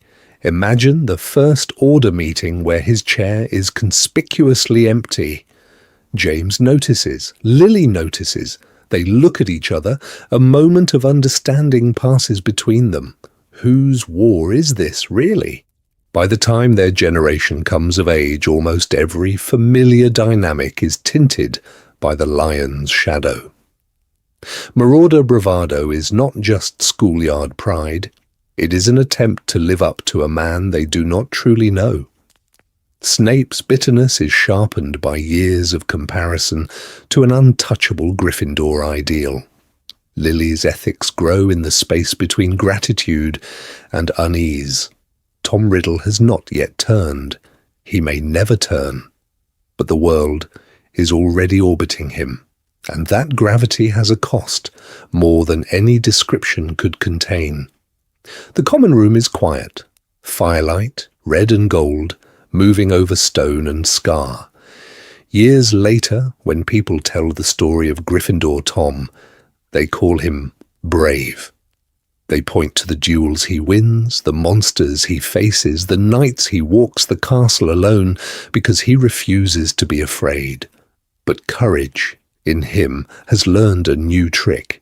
It speaks in the language of protection and sacrifice while quietly insisting that the safest world is the one bent entirely to his will. He has been planning this since childhood, since the orphanage corridors and locked cupboards, and the first time he made another boy scream without touching him. In Slytherin, that hunger for control wears its proper colours. In Gryffindor, it borrows nobler words. He is not dominating. He is leading. He is not punishing. He is teaching. If he breaks a rule, bullies a prefect, forces a compromise from the headmaster, it is for their own good. He looks at her. She looks at him. Lily can feel the edge under the charm, the way his bravery always seems to end with everyone else standing where he has decided they should stand. Set him beside Harry and the contrast sharpens. Harry walks into danger with his hands open, heart pounding, knowing he might not walk back. The forbidden forest, the graveyard, the rooftop where he chooses to die so others can live. His courage is a willingness to lose control completely, to let the world go on without him. Tom cannot imagine that. In any timeline, in any scarf, he refuses a future he does not script. Even when he plays the hero in red and gold, he cannot accept a victory that does not end with him at the centre, alive, applauded, indispensable. The Sorting Hat saw all of this in outline. It always does on Harry's head. It whispers of Slytherin greatness, of cunning and ambition, and Harry pushes back, terrified of becoming the thing that killed his parents. On Tom's head, in this altered line, it tastes the same ambition, the same cold calculation, but also the raw, reckless daring that could have burned just as fiercely in Gryffindor. The hat is a mirror of potential, not a prophecy. It offers a house. It does not guarantee a soul. So, houses become stories people tell themselves. Gryffindors are brave, so their recklessness must be noble. Slytherins are ambitious, so their strategy must be suspect. It is easy, almost comforting, to tuck cruelty into "that's just how they are" and let kindness seem like an exception instead of a choice. The real challenge is to let the colours on your scarf name your temptations, not excuse them. A Gryffindor might need to ask whether this is courage or control. A Slytherin might need to ask whether this is ambition or simple greed. In the end, the magic that matters is not the hat's murmur, but what comes after, corridor by corridor, letter by letter. Moment by moment, spell by spell, two boys with the same capacity for greatness walk away from the stool and decide again and again what kind of courage they are willing to live and die by. The fire is low. and full of embers. We are back in the Gryffindor common room. The armchairs are the same, the stone is the same, the castle breathes the same slow, ancient breath. Only Tom is older. The lines at the corners of his mouth are deeper, carved by a lifetime of choices that could have gone so many other ways. In his hand, the object finally comes into focus. Not just a trinket, a small silver locket, its surface etched with a serpent that catches the firelight. In one version of this world, it was a Horcrux he forged in a burst of cold, ruthless brilliance. In this one, it is a Horcrux he has been hunting for years, tracking through Gringotts records and ruined manors and whispered stories from the last war. He has been planning this, the research, the rituals, the wards layered around this room so no one hears if he screams. He looks at the locket. It looks back at him, or seems to, heavy with a piece of a boy who once thought power would finally make him safe. Behind him in the shadows near the stairwell, someone shifts. A younger lion, 4th year maybe, freckles, ink on his fingers, the faint smell of parchment and broom polish. A student Tom has mentored in defense, the way Dumbledore once mentored him. The boy thinks he is hidden. He is not. Tom has always known how to feel eyes on his back. The boy is watching to see what courage looks like when no one is supposed to be looking. Tom turns the locket over with his thumb. He could keep it, study it, argue quietly that understanding the darkest magic is the only way to make sure no one ever uses it again. He could tell himself that Gryffindor courage means bearing this burden alone so the rest of the world does not have to. Isn't that what heroes do? Or he can admit the truth pulsing in his chest. That it frightens him, that a part of him still thrills at the feel of this magic, remembers the rush of the chamber opening, the taste of control. That he is not immune, only informed. He looks toward the shadows. The boy flinches, then steps out, because he is a lion and cannot quite help himself. They look at each other. A moment of understanding passes between them, more than any description could contain. "Professor, should I go?" the boy asks. Tom could send him away with a lie about necessary sacrifices, about what must be done in secret. He could keep the cycle intact with a single, gentle dismissal. Instead, he exhales. "No, stay.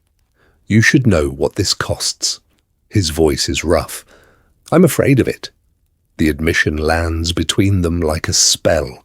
Tom sets the locket on the hearthstone, draws his wand. For a heartbeat, the serpent on the silver seems to writhe. The firelight jumps, reflected in his eyes, lion gold and serpent green together. Then he speaks the destroying charm he once swore he would never need. The locket screams, cracks. The room shudders, then settles. Ash on stone, smoke in the air, a boy and a man standing very still. In the end, this is what the hat's word costs. Not destiny, but the price of choosing against yourself again and again. The fire gutters, flares, and we fade out on its reflection in Tom's eyes as the lion and the serpent inside him learn, at last, which one he is willing to starve. Ash on stone, smoke thinning, the fire's reflection still burning in Tom's eyes. Step back for a moment, look at the path that brought him here, to this room where a lion's colours hang on his shoulders and a serpent's language still curls on his tongue. It began with a hat pressed to dark hair, with a boy from Wool's orphanage gripping the stool, as if it were the only solid thing in a world that kept shifting under his feet. "Gryffindor," the hat said. Not after a long argument, not dragged by his choice the way it would be with Harry, but with a kind of weary curiosity. He has been planning this escape from the orphanage for years, hoarding power, hoarding secrets. The hat feels that hunger and twists it, just slightly, toward courage. A house table erupts. Red and gold swallow a boy who thought he would wear green and silver. From there, everything and nothing changes. Tom still walks the corridors like they belong to him. He still finds the Chamber of Secrets, still hears the basilisk move through the pipes. But in this world, he frames it as an experiment in protection, a hidden weapon for Hogwarts, not a private execution chamber. He becomes the lion who hunts monsters under the school, the prefect who knows every secret passage, the head boy who smiles as the professors praise his vigilance. No masked Voldemort rises from this path, no dark mark over the World Cup, no open terror in the streets.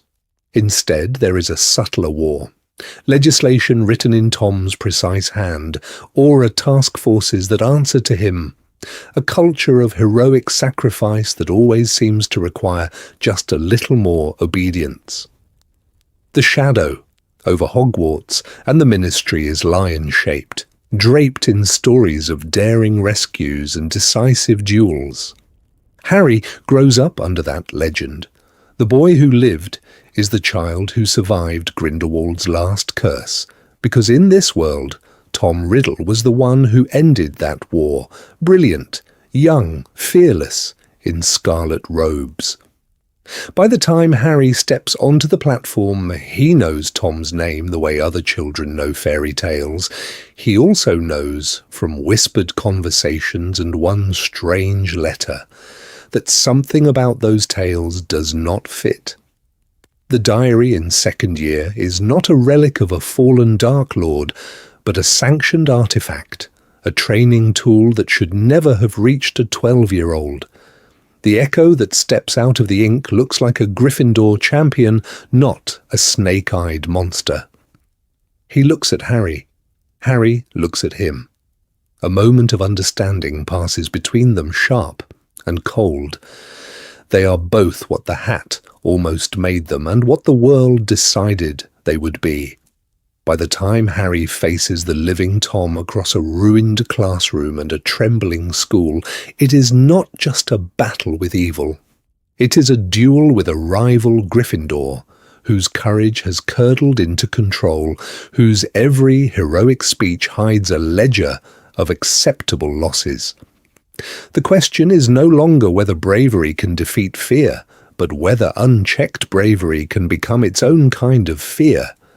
That is the spine of this alternate history, courage against control, and the danger of heroes we never think to question. Institutions wrap Tom in honours, rewrite his compromises as necessary, and children grow up saluting a story instead of a man. Hogwarts, the Ministry, even the Prophet, learn how easy it is to sanctify power when it wears the right colours, when the lion on the banner makes everyone feel safe enough to stop asking what safety costs. So, as we leave the smoke-filled room and the duel that did not quite happen, hold that map in your mind. The orphanage boy in Scarlet, the chamber as a secret safeguard, the quiet war waged in parchment and policy, the boy who lived, staring down a living legend. Because the next question is the one no prophecy can answer. When the legend finally cracks in public, who does the world choose to believe, the lion it crowned, or the child who says the lion has teeth?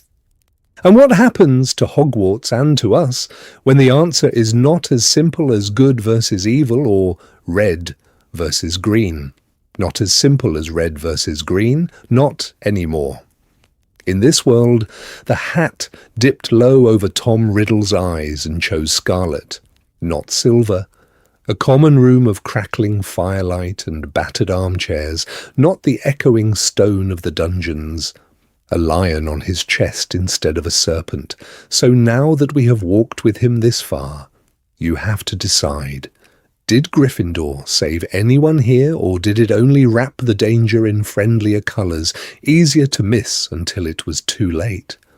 Look back over the moments that changed everything.